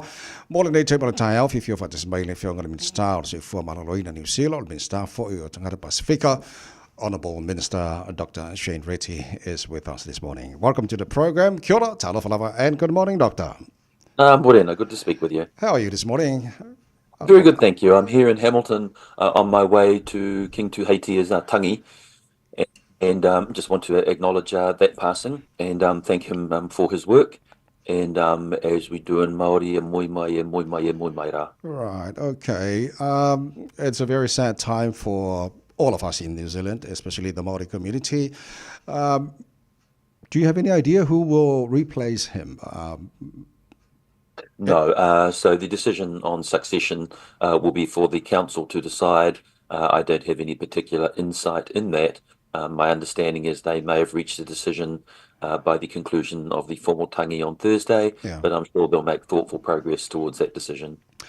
Okay, thank you so much, Honourable Minister. You were in Tonga, the Pacific Leaders Forum. I'm sure, but I was reading climate change and security were on the top of the agenda. Was there anything else that you want to talk about? Yes, look, I was there with the Deputy Prime Minister, the Right Honourable Winston Peters, and we were there for the first part of the Pacific Islands Forum, and then we handed over to the Prime Minister, who concluded the week. And good to see unity amongst the Pacific Island nations. Part of that may be that for the first time that one can recall ever, the Secretary General of the UN, Antonio Guterres, was there as well. Right. So there was a full turnout. Sometimes there are those countries that haven't turned up or have left or whatever, but there was a full turnout for this Pacific Islands Forum. And as you correctly said, one of the top items on the agenda, which received a lot of discussion, both in opening remarks and in general forum sessions, was around climate change and the impact on all of the Pacific Island nations of climate change. So it is a topical issue. Yeah. Was there any talk about New Caledonia and what's happening there in the Pacific? Look, the New Caledonian team were there, and there were discussions inside committee and inside session, so I won't be able to reveal them any further other than what's already in public domain. But certainly the delegation was there and was welcomed. Yeah. Okay, thank you, Honourable Minister. If I may ask you about, I was reading through the News Talk ZB News last night. I found out 1 in 5 elective surgery cancellations were caused by acute and emergency case needing to take priority. I think that was what they wrote.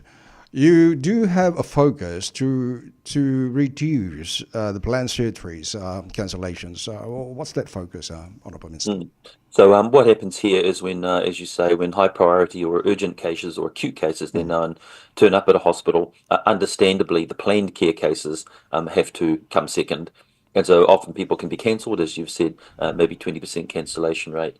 The most obvious solution to that is to separate the acute and the elective cases. And this is what is done substantively at Middlemore, for example, that does the acutes, and the Counties Manukau Super Clinic does the booked or the electives. It also happens on the North Shore, where North Shore Hospital does the acutes and Totara Haumaru does the electives. When you separate acute and elective, you get a much higher guarantee of actually getting your surgery, your elective surgery, on the day, in the time given. And furthermore, there is some evidence that when you separate acutes and electives, those who have their surgery done in an elective dedicated facility, they return home quicker. There's a reduced length of stay. So there's only good things. So this is a model of care that we're looking to project through all parts of the health system to see if we can continue to raise the surgeries we're doing, the amount of work that we're doing. Very encouraged, 6,500 more procedures done this year than last year at this point in time. So really good work from the team. But certainly if we can power up places like Totara Haumaru, then it'll go from the 2,000 this year to around about the 8,000 at full capacity, and that'll really make some inroads into our waiting lists. Honourable Minister, I found out last night that the GPs, they're planning to raise their fees. That will put a very pressure on our people, especially the low income family. What can we do with this?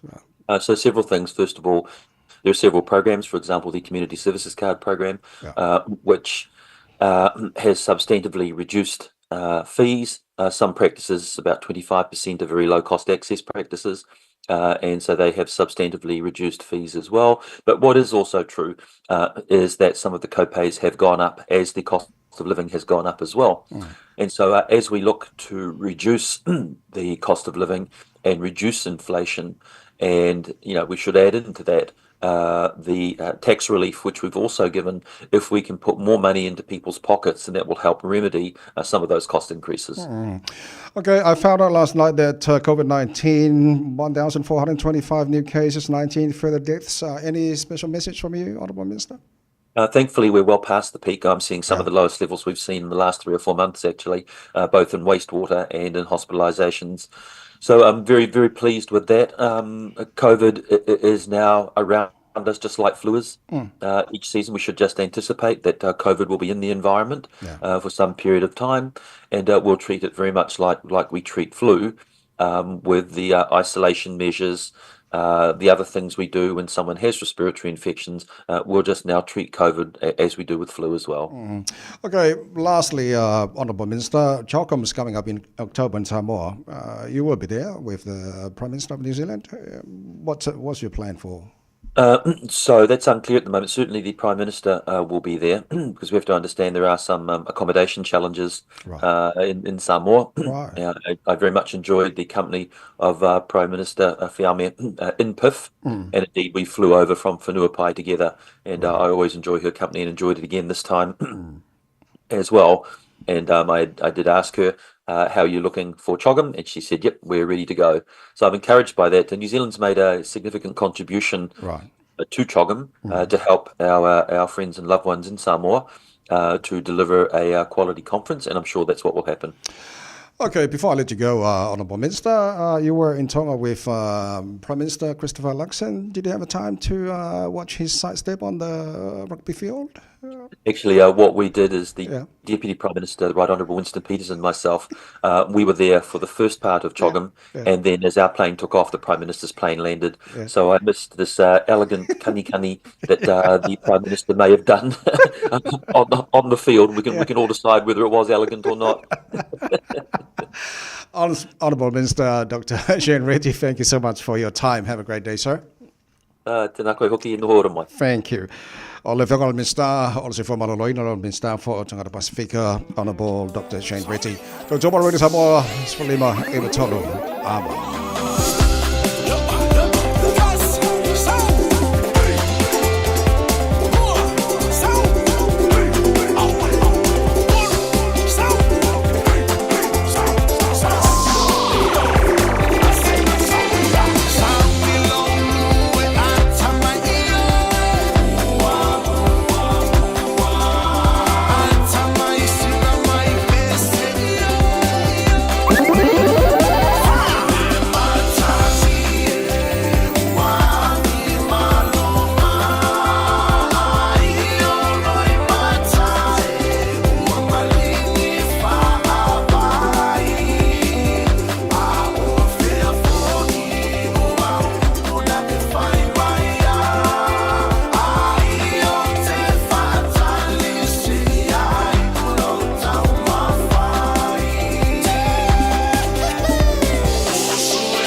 Samoa, tasilima iwa tolu amo. Taimile nei o le nā watele ni vaenga o lunga o tātou wala tele o mai tau atu ua mamawhai fo'i ia le traffic mō tātou o nisi o vaenga o le mū le taimile nei Route 5, Green Lane East and Onera Road.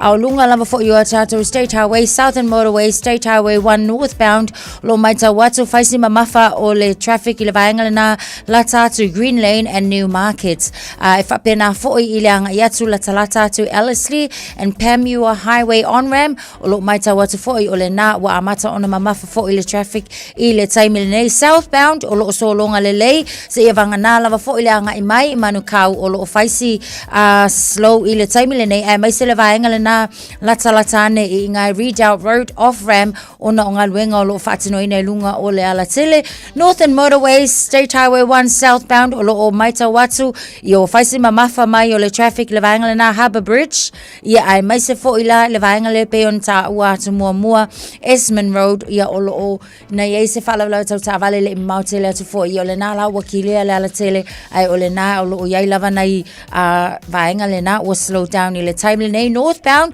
la ta tu le anga ia tu Albany area yo ina leo mai ta watu o lo malo se fo e pe mamafa mai ai ia le traffic i le nei time mo i tatou o lo anga ia tu Northern Motorway westbound ia o le anga ia tu la talata tu fo le Waterview Tunnel ia leo mai ta watu o mamafa mai e fo'i le traffic ai mai se lava fo'i la tatu fo'i le vaenga na Lincoln Road exit ona o ngaluenga fo'i lo whaatinoina i lunga o la tele nisi na vaenga o lo whapena ona mamafa i le traffic i nisi na vaenga o la tele eastbound la tatu i nai St. Luke's Road i o le na fo'i o mai ta watu whaisi mamafa mai o le traffic i le taimile nei nisi na o vaenga o lo o mai ta watu le taimile nei o le na lava fo'i ua malosi ona mamafa mai le traffic mo tatou avta vale ia tautua na o le saunga le mulava ia o loo i o lava a au avta vale manu e tele lau whainga malanga le nei taimi o le Taeao mafuta mai ai mea whaafunga mai le malu le Taeao a lau Radio Samoa. Talo falava o lapi marina mau belo li tio i le Radio Samoa tasilima iwa tolu amo. Being up to date with our COVID vaccinations is a way to take care of ourselves, our elders and loved ones. COVID is spread between people, which can affect us all in different ways, some more than others. To protect yourself from serious illness, a COVID jab is recommended for all people aged 50 years and over. It's free and can be given 6 months after receiving your last COVID vaccine or testing positive. To book or find out more, contact your doctor or chemist or visit bookmyvaccine.nz. O le AK Auto Repairs i le ono se fulu malevanu taro road mangele latu te whaia warrant of fitness, basic service, wheel alignment, sui taofi, suspension, gam belt, fabili transmission service alo tabale, talia wins quotes mal afterpay. AK Auto Repairs i le ono se fulu malevanu taro road mangele telefoni lua 5 tasi o tasi lua.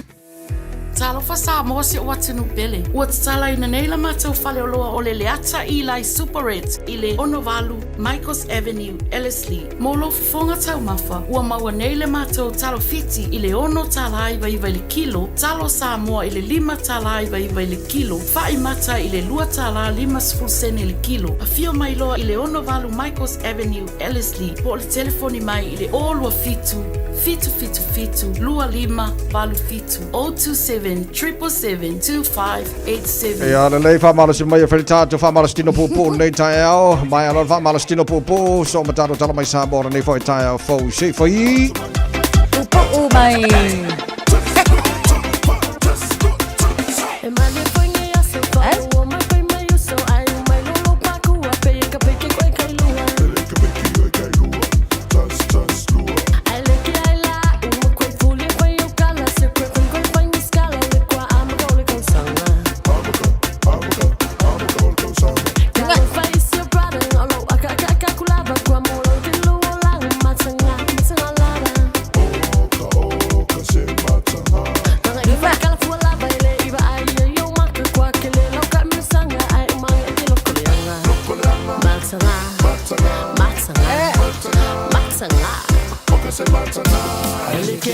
Allô.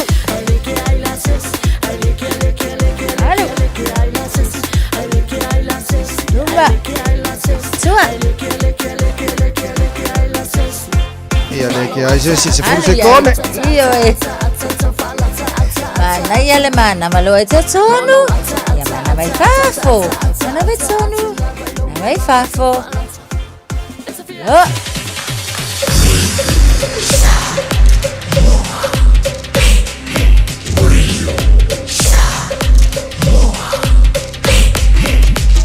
Tasilimo i votu. Amo. Usi mai alau whaafafonga. Telefon mai Samoa ia sa taitasi. Wa au mai amo oe ona o le langolango mai a le talofa voucher. O te whatalofa lo tātou utunu, tātou mafuta fōi nei aso, i au si mai al whaafonga. O le tausanga na te nei rua olu o tolu na whaatino o se sa ili ilinga ma se suenga. Na tāpā ai ni whina ngalo tangata o alala i Samoa whaapea atunu i whafo. E whaata tau lea le polo kalame le malo le whaalinga leo le te wila po le te wila festival week. E whaanga solo i tausanga uma i le vai aso mua o le masino se tema. I le saunanga utua le te tai o le malo o le minstafo i leo tangata tā whao. Na whaelo ai le fionga fia me Dr. Naomi Mataafa. E to tele lava tangata o lo lango ina le te wila. E tusa o le taunu unga o lea sa ili ilinga. Ma o le tausanga e awhi visela uiva se fulu na urua i whawa ina i lea polo kalame. I lea nganga au tu o le malo e avea o se tau mawhainga. E whato sina ai tangata tā whao mai whafo. Ai toi au talu ma polili ai foi, tu manganu o Samoa. E le ngata i tā longa ai whapea i siva ma pese whale anganu. Po tōrus fu whanei te usanga le matua o le te wila. O le whaaringa o te wila, e tā ua tele i le whatosina mai o tangata mai ngua i le tātou atunu. Ai, mai se lava o tātou tangata mai atunu i whafo e to e whanguai o lātou sotanga. E ala i le tātou anganu e pei o na iei au siwa whale anganu e totonu. Ua maranga mai whafo e awai i le whaaringa i le nei tausanga. O le autu o le whaaringa o te wila o le ruafe los fulfai whapea. Whatamau ainga lo sio manga. Tau fi mau lau anganu. O le nei autu o lo o taitai ai le pulenga o tangata tawhao mai no mai. Ia lātou tau mwhainga e whatau ai le pui o le tātou sio manga. Ma le tātou anganu a wāre ati na ina. Ma le whaawawina pēo le nei ati na i lumanai. Ia mō se lumanai o sio tātou atunu. O se vainga le saunonga au tua le te tai o le malo le fionga le tamai tai pāle mia, le fionga fia me Dr. Naomi Mataafa, na te talai por kalame umo le te wila o le neitau sanga. O le te fono au au le kalesia whaaputu pitonga keresiano Samoa, na te tai le sauni ngā lotu, na te talai le te wila. Masa a wai le fionga i le ao le malo ma le na masiofo, whaapere sui o le fono sui tofia. E lima au whaafia whaale anganu, manise tale nia le siva ai lau afi, na whaafia i le pō le songofua, le urua i aso le te wila. O le vai aso ato le nei, wa whaasayo na whauru whale i no fuanga, o lo whaatino ai por kalame uma, ni whangu vai pau, ai o sao nia no fuanga e mawai le vai auli mama, mō le tāntu utinu. Wa whauru whale le alama le mila po le malu fou, o le kalesia kātoliko i le aupuni matapatapau, o fausia i se vaengo ele tau fau muina le tupu fia i le fio anga o le pea. O le malu fou o sangato Ioane Viane, o suia i le malu tuai na tu i lalo, i le tausanga i duafe sfuruono, ma amata i loa sa i li ngā se leni le nā lava tausanga, se iau ina mae a mwha uru fale le so lua sfuruvalu, o le masina na te neo o kuso. E tasi le miliona lua se lau fas sfuruono afe tā la, le tau ato le ngā wenga. Mai valu tau sanga o whaanga solo le fausia o le malu. O ne le ngata o tūlanga tau se leni sa ili. Ai o le wha mai COVID-19 furuiva na nofo e ngā ruenga mo le sfutasi masina. O na o vavao e mafua i puipuinga o le tātou o tunu mai lea wha mai. Whadia le whailau tūsi le tala le ngā ruenga na folasia le sauninga le misasa. Na whapa i ai le malu fou. E lima matawhale na amatai le ngā ruenga o tongi maa. Ai alu o ina wha popo mata whale ono, ma uru ngā li e to lima na langolango malo si atu, i le wha atu peino le ngā luenga. O lo o tō anga le lei, ma le lima foai, lea wa mawhai ai e le nei e ka le sia, o na whaatau na uina lo mātou wha moe moe i le aso. O la mātou te talo, ia whātutumu e lea ni me wa whangangawina ona olo o tau sila sila i lea tua malana ngaluenga. O ainga, wo mai masani ale nei e ka le sia. Mai le ta ele o mātou loto manganga, whaafetai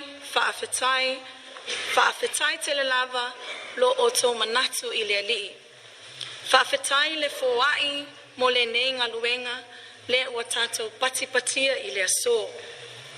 O mea ua o tau fua ia maanga le le aisi o mātou eka le sia, le tua pule te tele na te toi whaatutumu mea ua whanga ngawina, ona o le nei wha moe moe. O la mātou whawhetai whapitoa, ila mātou tamā, tausi matanga luenga. Laua fionga patele mawola le lua. O laua fionga o le alofa tu noa whaola ale nei e ka le sia. Mātou te whawhetai a laua fionga, mai le taele o mātou wanganga, i lau taita inga whale anganga o le nuu o le atua. O le mātou te talo, ia fōai, le soifua, i laua fionga. A wā le atua, malona fina ngalo. Laua fionga i le aki e pikopo, laua fionga mo sese, vito lia lui, ma le pa ia ua pota mai. O le tau ala mātou ngaluenga, mai le tau sanga lua afe se fulu ma le ono, se ia pa ia e le so, e tasi le miliona, lua se lau fa se fulu ono afe, se lau se fulu fitu, se fulu sene. E si le lua eka le te leo le whanua e pulea whaasao le suafa whaumuina le tupufia, ua whaamatu umo le lotu. Ai lua sifuru isi ele lava tau le suafa whaumuina le tupufia, wa lisi atu i ainga umo le kālesia kātoliko, i le au puni matapatapao, e na nofo ai matautua le ngā luenga. Pea na sila fia o le kālesia kātoliko i le pea, na le lua e kālesia e whasa ngai mwhamuina ngā kātoliko, ma le whakasa, e le lau whamatu matuei whanua ye i le pea, le ngata i le kālesia kātoliko, whape fo ia onga le kālesia kātoliko. O le si lotu le na whātu foi papase ea, i le angai atu lwirima, na iei foi tau whinga arim foi puli. O nau whausia whasori tu la whono ai, e whale lotu lea. Manu o le whafonga mai lea kia po. Toa tua nai atu nei, na uwhaiele upu e rim fai pule. Tau tol me o tu oil falsa, o le kālesia kātolikoi. I papase ea, whanua e pule e whamuina, tau to e whātino e lotu. Ea, ona sa tele foi tausanga, sa ele whiau malanga luanga lusu tulu tausanga. Ea, ona mafuaktasi na mafuanga. Ea la sa mawheloa e le whātauru ina o tu malo le ake po. E tu mai le lua eka i nei. O le taulanga na whamuina malona inga. E whātu waile ka le siam. E lua sa furu. E ui aino o lewa usawa o tirtilo. O te manat, o te vai atu pe ova atu le lua eka. Ia le alea whaina o le a whai se fufuanga e. Ia mo le atina eina o le kale sia le li. O le tino kiriso. Pe o le whata ua le fionga le ake pupo. Le a ngā luai ma le ake pupo. Le wha mautu le malienga lea. Le anga o te le tu mau i pea. Le a se me tupu e tea. Ia o nā whaina lo le lumalao le kalesia. Ia wha mawina, wha tu la fono ia mea ia. Ia vatasi ma le luas fulu eka. Na tui nā tu ngā lue ina i la tau. Na muai o mai ngā lue ia le whano ia whanua. O vatu si fulu tau sanga o la tau ngā lue. Ia e le tau tu atu o il matunu. Ia te luai le tele o ngā tu spai e loto whamangalo. Whamangalo ina i la tau. A le tātou tonga le. O tātou tonga i le ia malamalama. O le la whapepa. Pea mai whelai me la kipu po.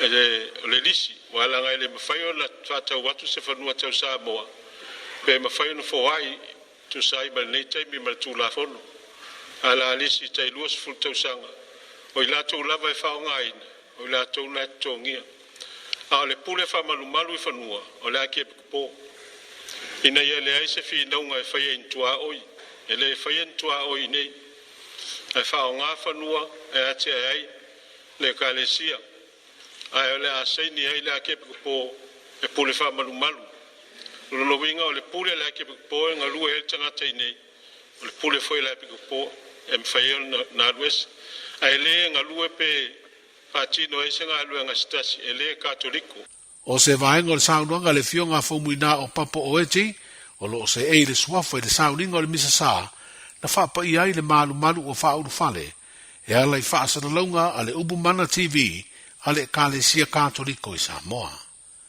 o le sauninga le te ia le fionga le aki e kopo mo se vito lio tui ma lo ia le tununga o se malu malu fo leo le kalesia katoliko o le puleanga Samoa pia o fa u fale talu ona fitfiria le fionga mo se ma te ia wao e fa ururu iai le puleanga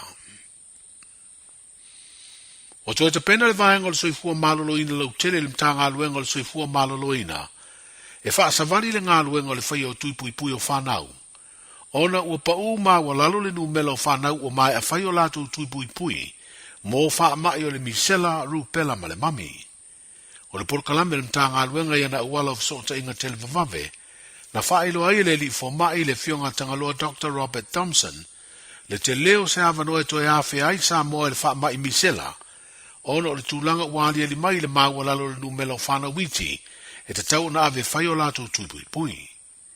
O le whingalo fo i leo le li fo mai na ia whaelo ai le titi o se avanoe o mai ai i Samoa le isi o wha mai o lo a fia i nei nisi o tunu i Afrika o le monkeypox.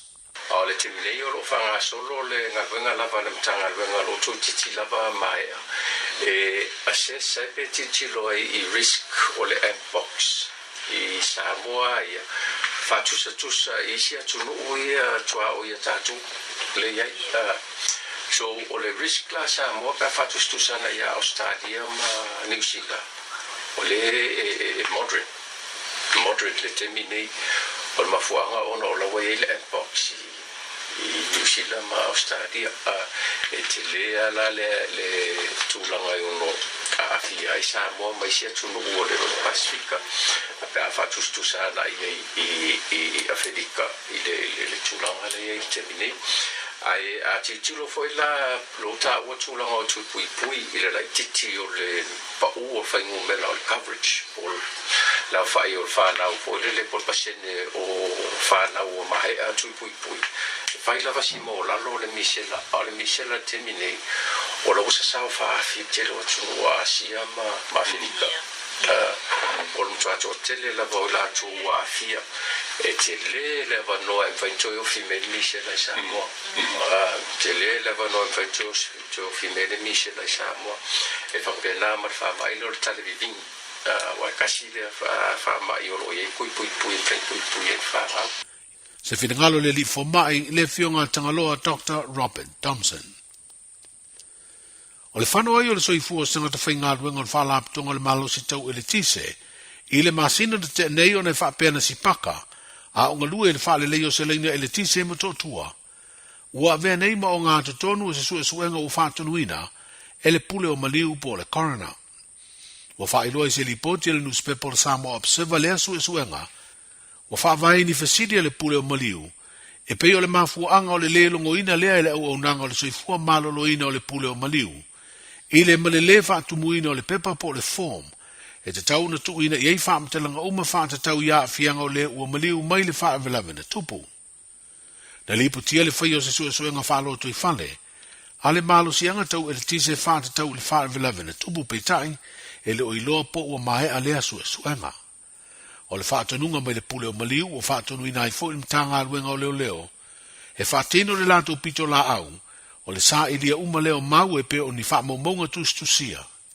Ma ia sa ili po o ina whaia le whaai unga, e ave le ua maliu mo to e sa uninga e au noa, ma le longo ina o le pule o maliu le corona. Tala nao le nei aso, saifua. E silia ma le se lau fala oloa I Samoa e mawhai ona whaanga I le talofa voucher mo whaatanga alu a inga e le atua lava se 5 milu te lafu antuai mai New Zealand, Australia, Amerika, mai si antunu. Ai tau nuu I telefoni maolo e whaanga le talofa voucher e whai e le whaatau. E mawhai fui ona tungi e tuai le cash power wha pēle pili o le vai iso o se taimi a ngai loa le www.pacific40.com e lafu ai se talofa voucher mo lo a inga I Samoa. Mo nisi whaamtalanga walau mai le olua tasi o valu tolu lua tolu po le info@pacific40.com. Talofa, we're the Katinas. Talofa, this is Pat Lam. Talofa lava o a lapi marina. Mau pelo li tio. I le radio Samoa tasi 5 amo.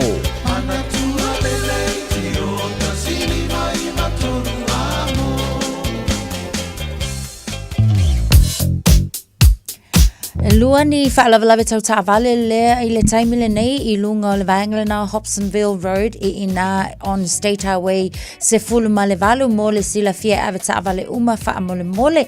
O nisi o vaenga o le nao lo ma whaalawa le traffic I le taimile nei a mana tua fo I le taim pisi le nei o a tātou wala tetele o le nā lau lo mai tau watu mo I tātou o lo whaonga ina le anga I atu le nā mai le Harbour Bridge anga I atu I le vaengale na Haba Highway mai tau atu taimile nei wa whai lava si slow down o tātou le mu tātou I le anga I atu le vaenga le nā o le ala tele Southern Motorway southbound o lo mai tau atu le a matatu I nei manukau anga I atu fo I Green Lane whai si mamafa o le traffic I le nā fo I vaenga o le ala tele lunga o tātou Northwestern Motorway State Highway se fulu ma le ono eastbound and westbound o lo o wamatu a mamafa lava le traffic I le taimile nei mata mai I le vaenga na Lincoln Road ia maanga ia nei foi I le taulanga I Aukilani whamole mole av tavale ia se iutangia o le nā foi o foi la le vaenga na mai Lincoln Road o lo faisi mamafa ona sa ia foi se whaalawalawe tau taavale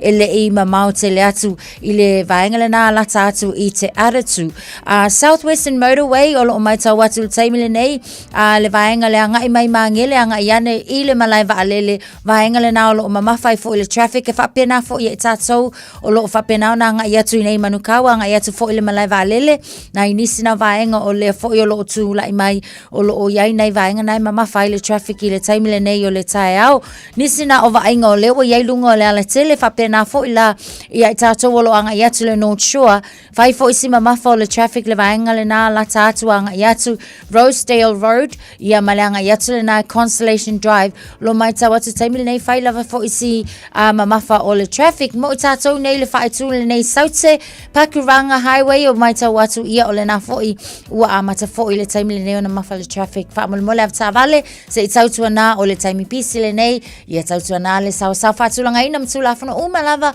lunga o ala tele na ia manuia foi whainga malanga o le nei Taeao e maftamai le malu o le Taeao la Radio Samoa ina was full mal valu minute te ai le tulai valu Talofa Samoa o Jerome Gray le nei. Pe o e e lau ta vale po e whaafonga mai I lo maota. Ia tu pele ni lo lau le tio le 15 amo. Radio Samoa numera tasi I New Zealand. Paingala tamai le tala le tau luas furtolu wa ire bevela le Samoa le nei vaenga o le Taeao o la watia le iwa I Samoa o le bevela na lo iai tu mau le luas e fulu ma le valu le maurunga le bevela I Samoa I le so.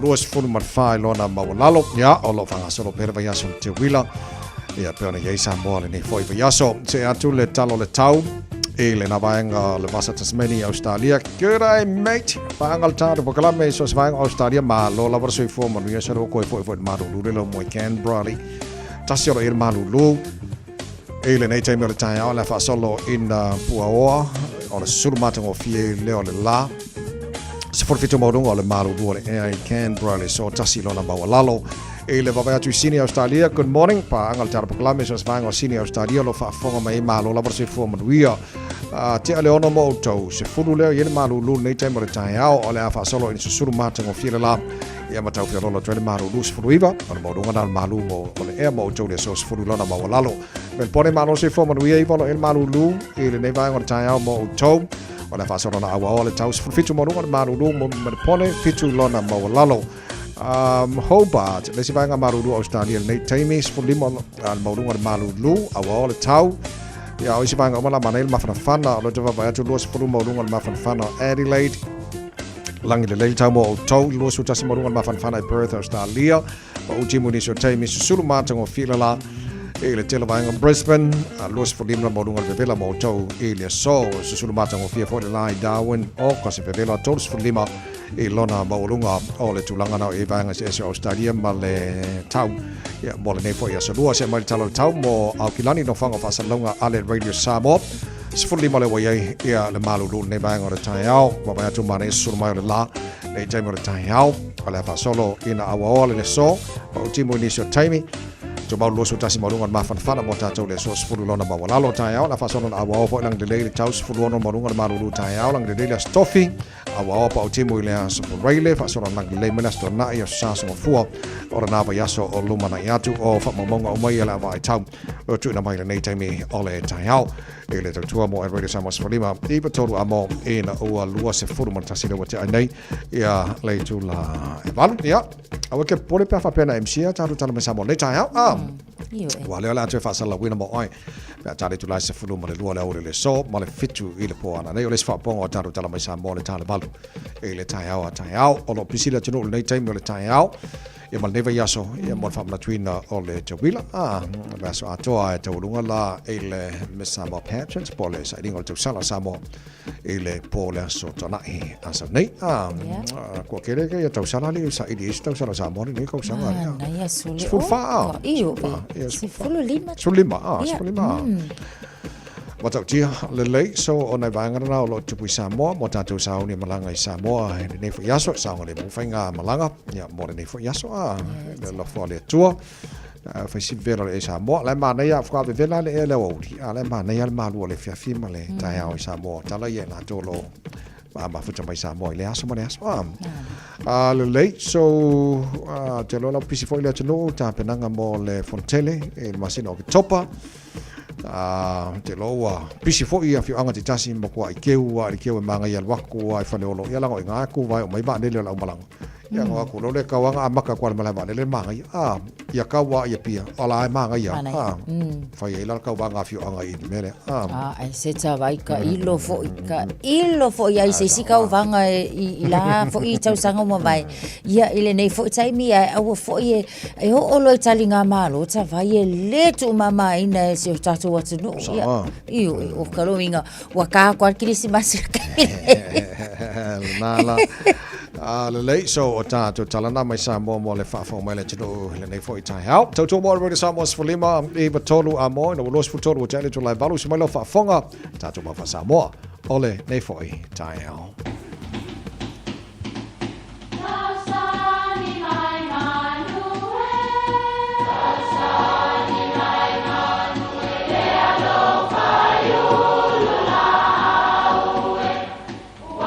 E o whanga manu i ululu o la au, awa e whawhanga i funga o la au.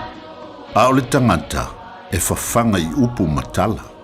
O le mawhileo o alanga upu mamuanga ngana Samoa maona whaapongai, e a fua i lona sio mianga. O lona lea sao i le whaatufunganga o le iloa whaale aso, mai le tautua se ia o ina pule. O alanga upu mamuanga ngana, ua lantou mamanuina le tō whamanino a Samoa, mana tua fo'i, e tāo fitau muli le atunu. Ua utu le selefu na tu moe. O nei upu e winga i maafou o le umu. Ia po maafou i e whai le suavai, whai vau le tautua. O le selefu o maa ia whatoa lau mai le waitafe, po o le mata whanga fo'i. Ma le wha moe o maa o le umu. A whai e susu o na wha mātū lea pe wha la se ia mamango. E mamango ane ua iai le pefu o le waitafe, ia po le sami foi. O ina e winga iai le upu o le salefu na tuu moe. O maa ua taatitia mai mao la tū pefu. Whai mai to e ina, e le mawhai ona fetu ia maa nei i le umu. E pāpā uma maa fia ai tangata. E masani ona whatonu le toi ina ia fola whaangatasi le lei maa ona soli loa lea. O le solinga la lea o maa e winga i ai le upu, utu. A le solia mua maa e pāpā. E le saunga le mu o na whai ai se suavai. O le solinga o maa I vai o tangata. O le ututunga le nā o le malo si anga o maa. Ma o le winga le nā o le upu. E whaawinga I se mea tāua o mana o mia. Ai whaalango lo na taunu unga le lei. Ina ua sao ma ta oto I langa tonu so na amatanga. Po o le ale la popoa ma le mole o maa fau o le umu. Ai a le solia I vai o le tangata. E le malolosi ma ngā whātia le asa o le asi. Ti ngā o na tele talo ulu ma paru sami. Ya, ma se mea susu fo I mai le loi e fia whaavai le umu. Ai a le solia mua ma fau. E le maua le asa e whaavela ai tau mawhaia. E mawhai o nā sai ni whetalainga tali. Ua mātū whatu o le solinga. Ua si saele fo I la anga le tautua. Awa ua maea o na e utu le salefu na tu moe I pa ia Malu sa wo o le aso. Ia e mawhai fo I o na whao ngā I se whaato mataunga I se tau mawhainga. Wa e manuia ma ua mawai. Ioe mai tau atu I le neila vaso. Ua tanto poto e pati patia. Le wha ilonga wha le poto si o tanto watali. Awa a manatu I lava singa ma lu I taunga o leo langa. Ai maise I le taimi o le aonga. Le lava na e utu le salefu na tu moe se ia o ina ti a fatu o le solinga. Ona o lousa ili malo. Wha malo atu. Ua utu le salefu na tu moe. Manuia lau wha saunga o le ne yaso.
Hei Hela leo whawhiwhianga mai ni korisi whawhia o ngai Samoa.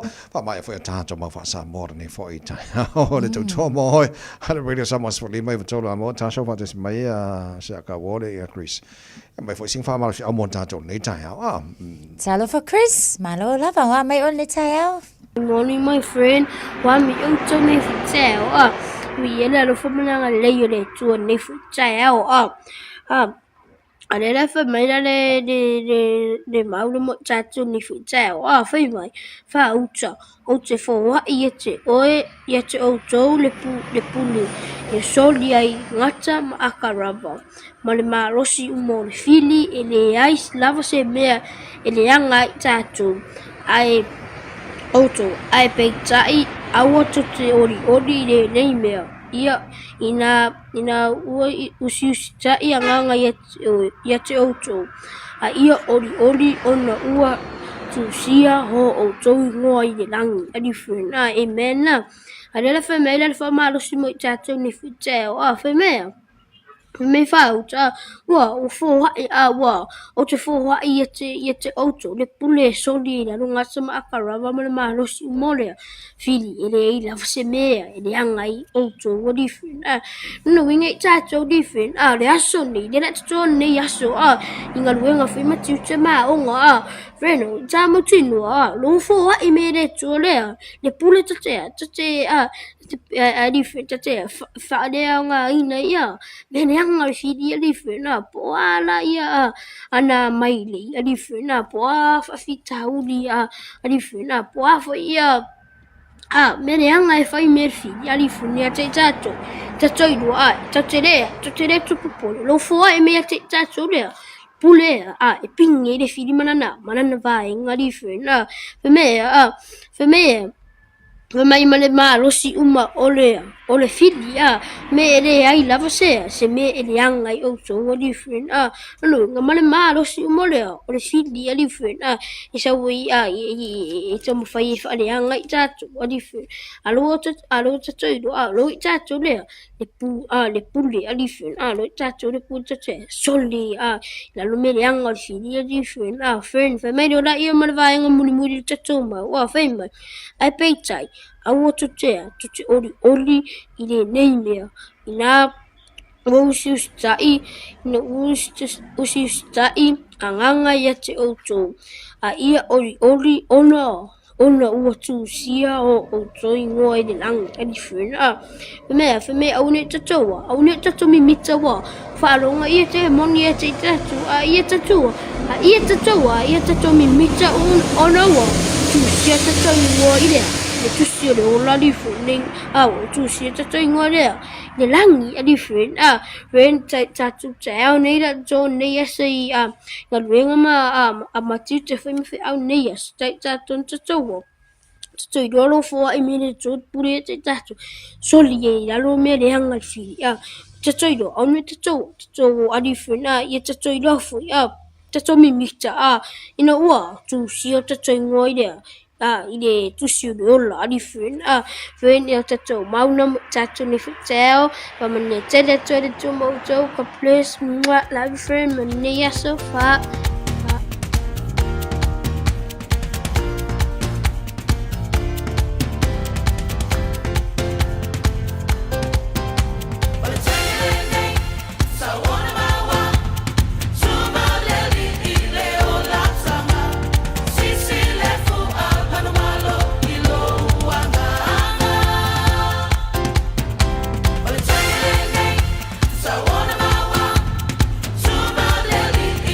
So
e sila fia me e whaatino e mawhaiona e umia iso fale motu le lumanai.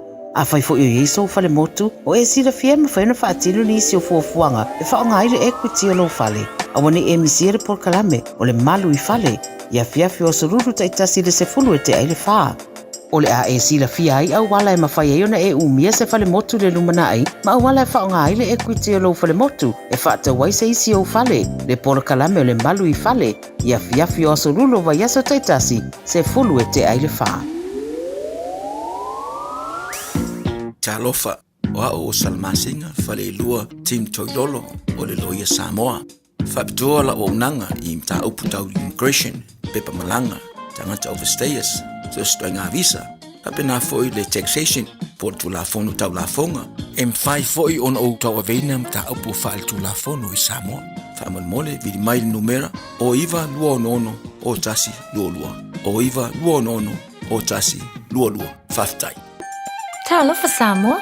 I mawhaina whasoasoani atu Dr. Chen pe a whaia te awhiele mai suka. Tōta mawalunga le maua se whanau. Mai sela, whatungao, ti ngā le ua po tuli. Whaalusi le tino puta, kānesa, ma le tino mangeso.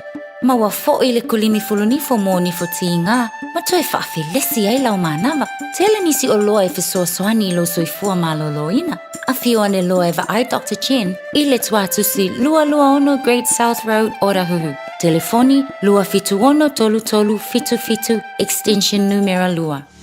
Ua te tala le la fau o le Deals Direct I le aso tofi aso lua se fulu iwo o kuso I le tuatusi limas fulu Love Grove Crescent I o Tara. E te mawai o loa mo loma o ta pei o mea fale, umukuka, ka peta, mea whaingaluenga, maisi telo o loa. Vala au loa le Deals Direct I le lua tasi wha iwa fitu o. Lua tasi wha iwa fitu o. Ta tala fitu aso mai le iwa le Taeao I le fitu la fiafi I le limas fulu Love Grove Crescent I o Tara. Ta lua se fulu male lua minuto lo toro talo le tu la iwa le por kalame maru le Taeao. Wida samos fulima iwa tolu amo malo faftai matua mole ne Taeao.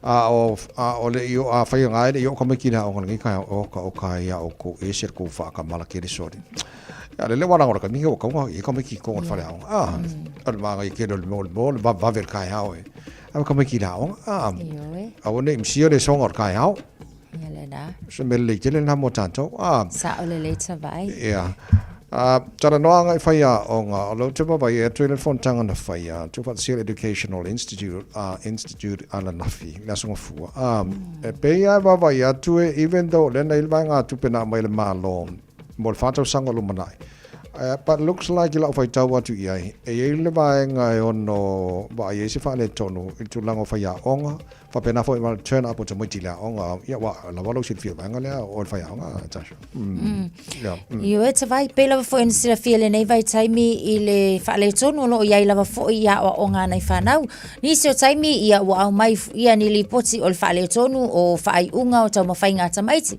o le taimi le nei o le wa mai tau atu ia o lea fo wa au mai le isi tala lea I le tulanga lea I whaia onga e pei o le whaulu tara I ne whai mai wa mākukua aging teacher ia ele po se lilo fo I mai se lava ia onga ne ia onga amata pei o ina leo lo tilo atu I le whaamtalang fo lele o leo o lo tau wha ia a onga maulunga onga tulanga lua ma onga amata o le taimi lale nei ta vai ma le whaafonga mai fo ila tunu o leo lo o mai tau mai ia mtanga luenga mai se ila tau o lo tau mawhai fo I mole ati ina e ina o tau mawhai ngata maiti ma le whai unga o la tau mawhainga o la tau wha maunga lea o le tulanga whainga tā lea o iai wa amata ona matua le soifua fo I lea o nei whai a onga ai e te ula vai e pei a tala noa whaalawa I tele I le matutua whai a onga wa taua onga a matata vai ai a hoolo ina tala noa I le tu fo ia o funding ia ma le tu whaitau tusi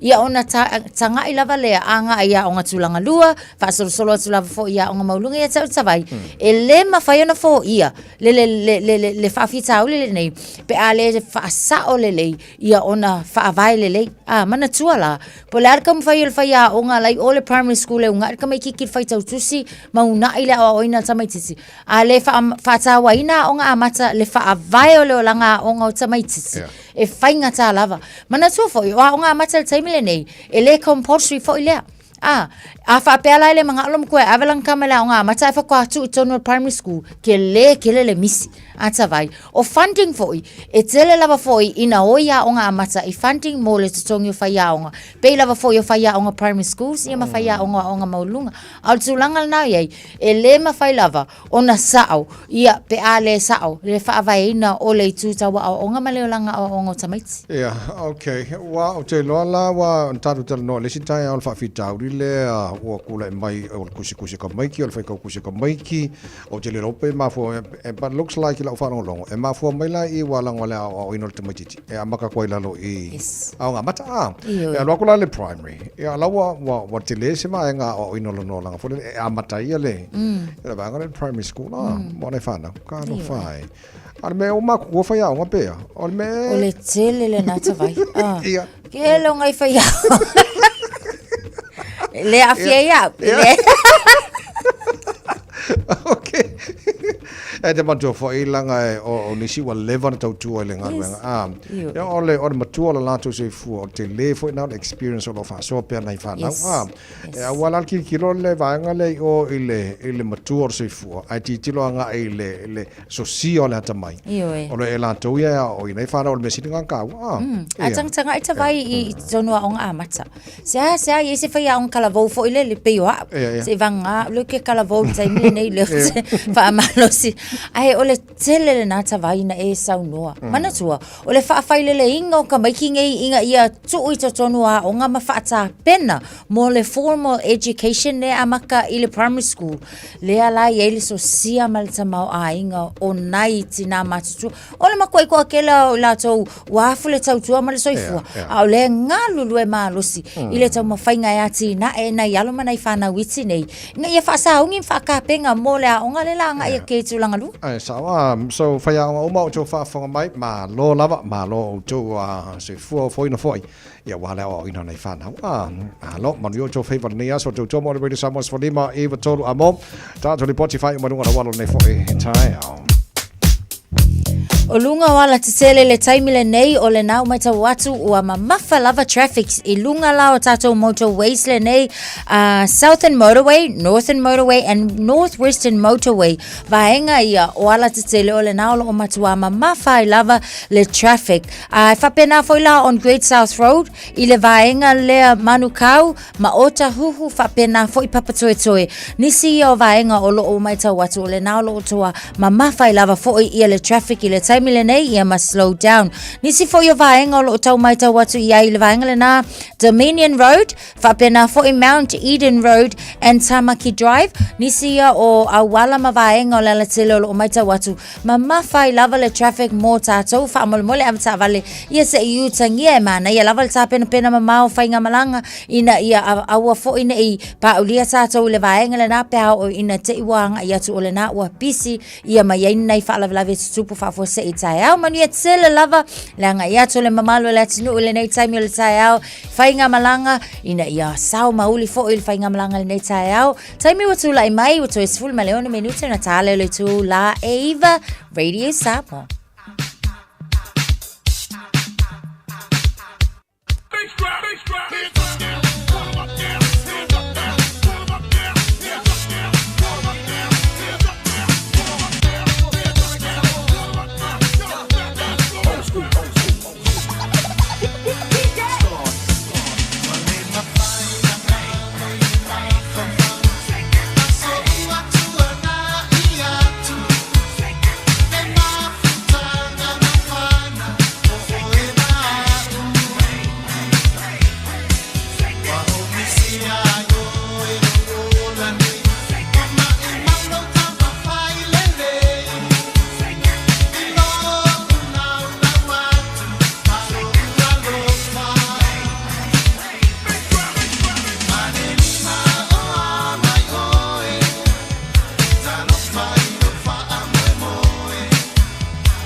Whakakangol Taeao na radio Samoa swali ma tola mo man pokalame maro le Taeao no to se furu 2 minuto lo to talo le tula e va to pa foi 9 minuto lo to taro pokalame maro le Taeao mo le lon tolu nei aso se temo taro fo lo le lua fe lo sumar fa wa ru fo ka usanga la ko ya o sui mai le taimi ma lo le nga lue ta to lo fa fo mai to lo fa nga wenga nei Taeao e kwa ma lo ar ko fa ma lo sine ma lo ka se mo ka fe lo mai ma lo io le wa matana ma fa mai tato sao ave pasi ave lori ave kuria ave opa markala por ave vadele le feo ai lungo le langi o le ea ai le fa le vadele le o lungo le moto wing vai je si mo le fa mo le a le ma se vai po se na senge fa mo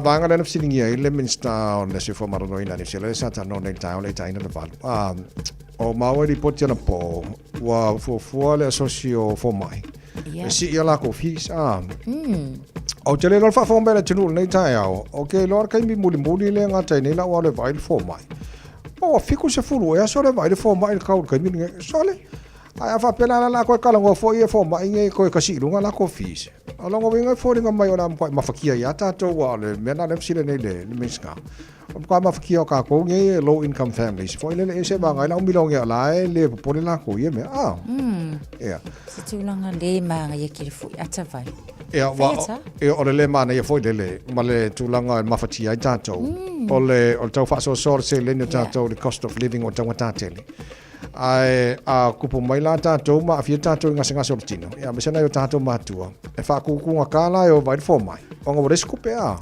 ile tonga tātele o le tau o le vai fo mai le wengi fa to foi wai fa tu puna ngona mo tātou ia mo ka ko le ko fa so se le ia la wa no fa tau no po fa person ala kasi fi jala wori e lungari ala ka wa le fio ka vai fo mai lo winga a ka ma ya ko ngo fo ila lomba mai ngun vai belani ngun vai mafan ma fa o le minanga lo tsara foi le mana ia ia wai pe e tu mule la ngona o tanga ta foi i le o vai le foma i fa pelo i esilia ia pe a ku kwa ka unga ka ke le foi ai mana tu e mana o miele so soani e mana o mia foi le fala au ma tong fiti mo nai tangata ia e pe nei sa no e mai sei nei i tato ma tu mo a ma tu e se le fe kau yo le ngai me sole e wa le fitau foi le e o lo in mana o tato e vai fo mai ai ka ngo ko fa so mo ko ile la val fa so lo winga pa wal tali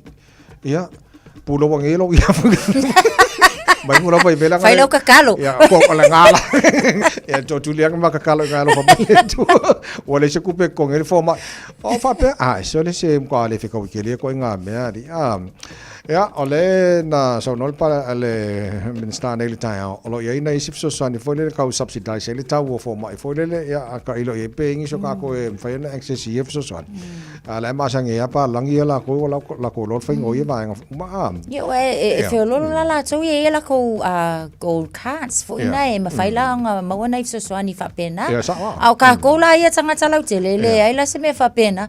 Ai o te le fia foi.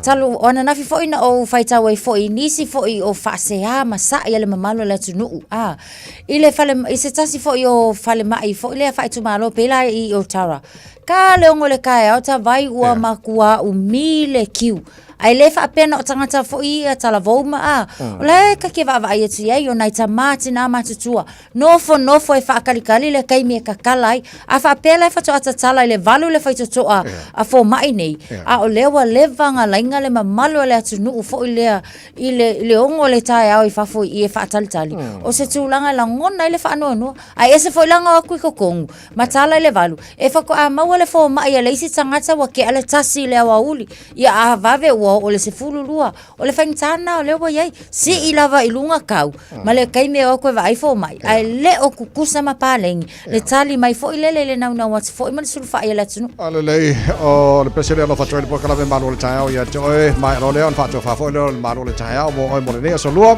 le tunu fa Malu fa te tire lava pa nga lunga Facebook ma YouTube o le Samoa Malu fa te fa te mai so sa nga lo langi lo taro so ta le Taeao presidente mo le Taeao just more to me than you smile so bright.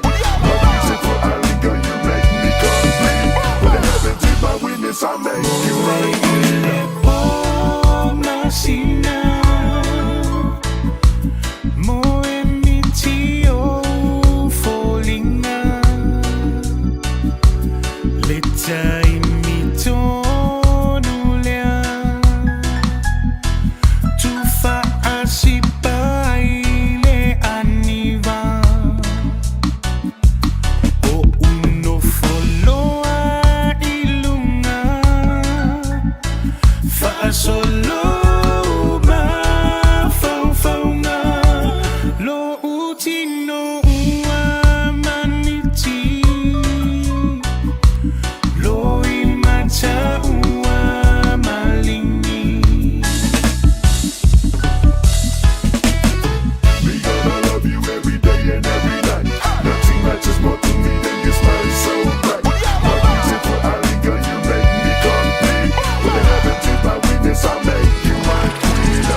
te ia ua o ioe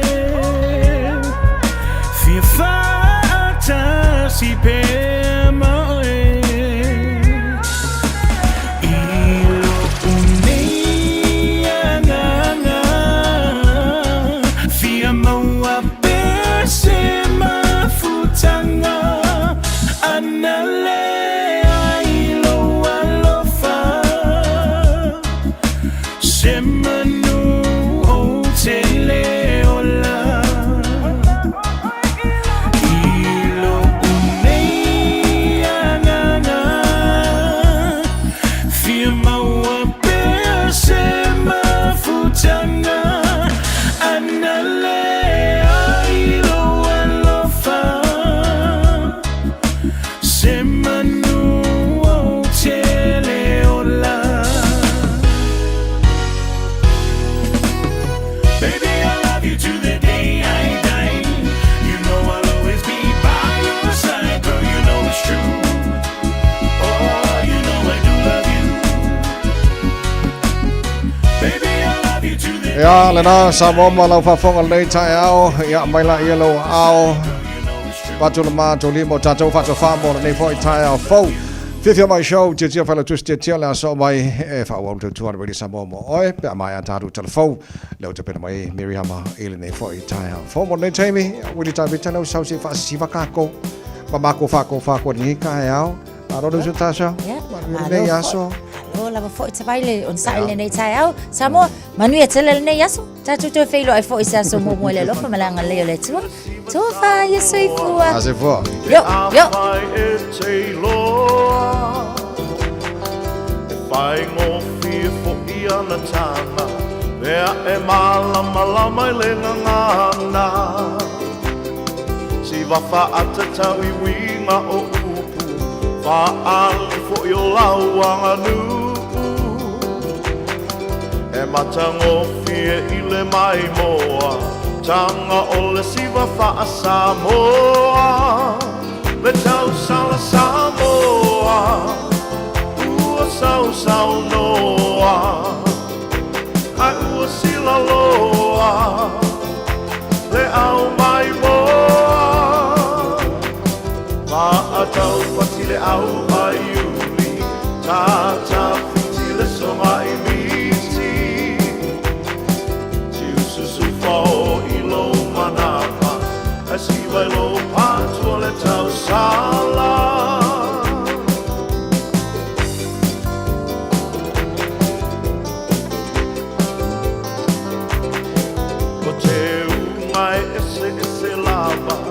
Ia popule tasi te tau wala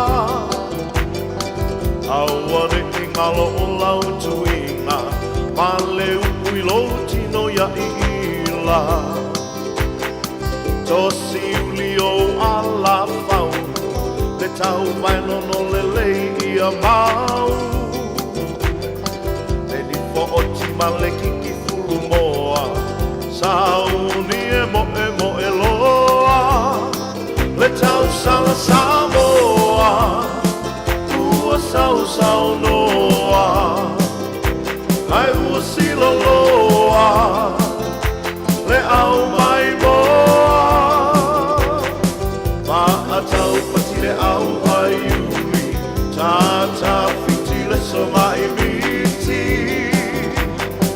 Tiu susu fao i lo manapa Asi vai lo patua le tau sala Yo, ho, ho, mali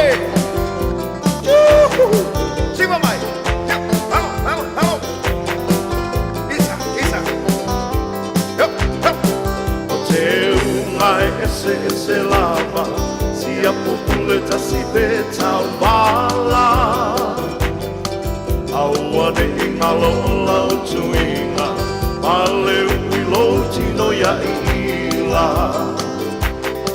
Tosi uli o ala fau Le tau vaino no le lei ia mau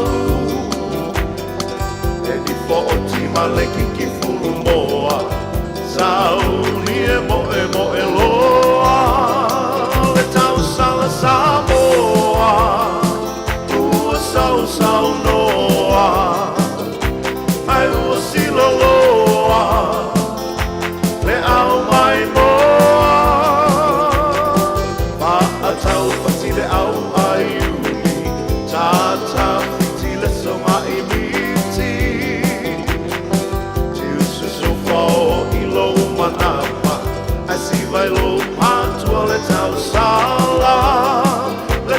sala Samoa ua sau sau noa ai ua sila loa le au mai moa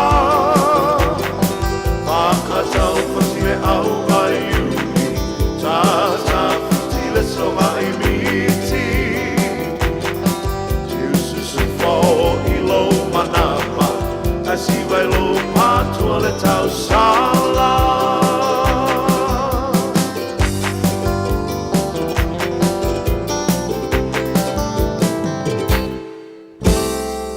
Baby, lomani! Hey, hey! Oh!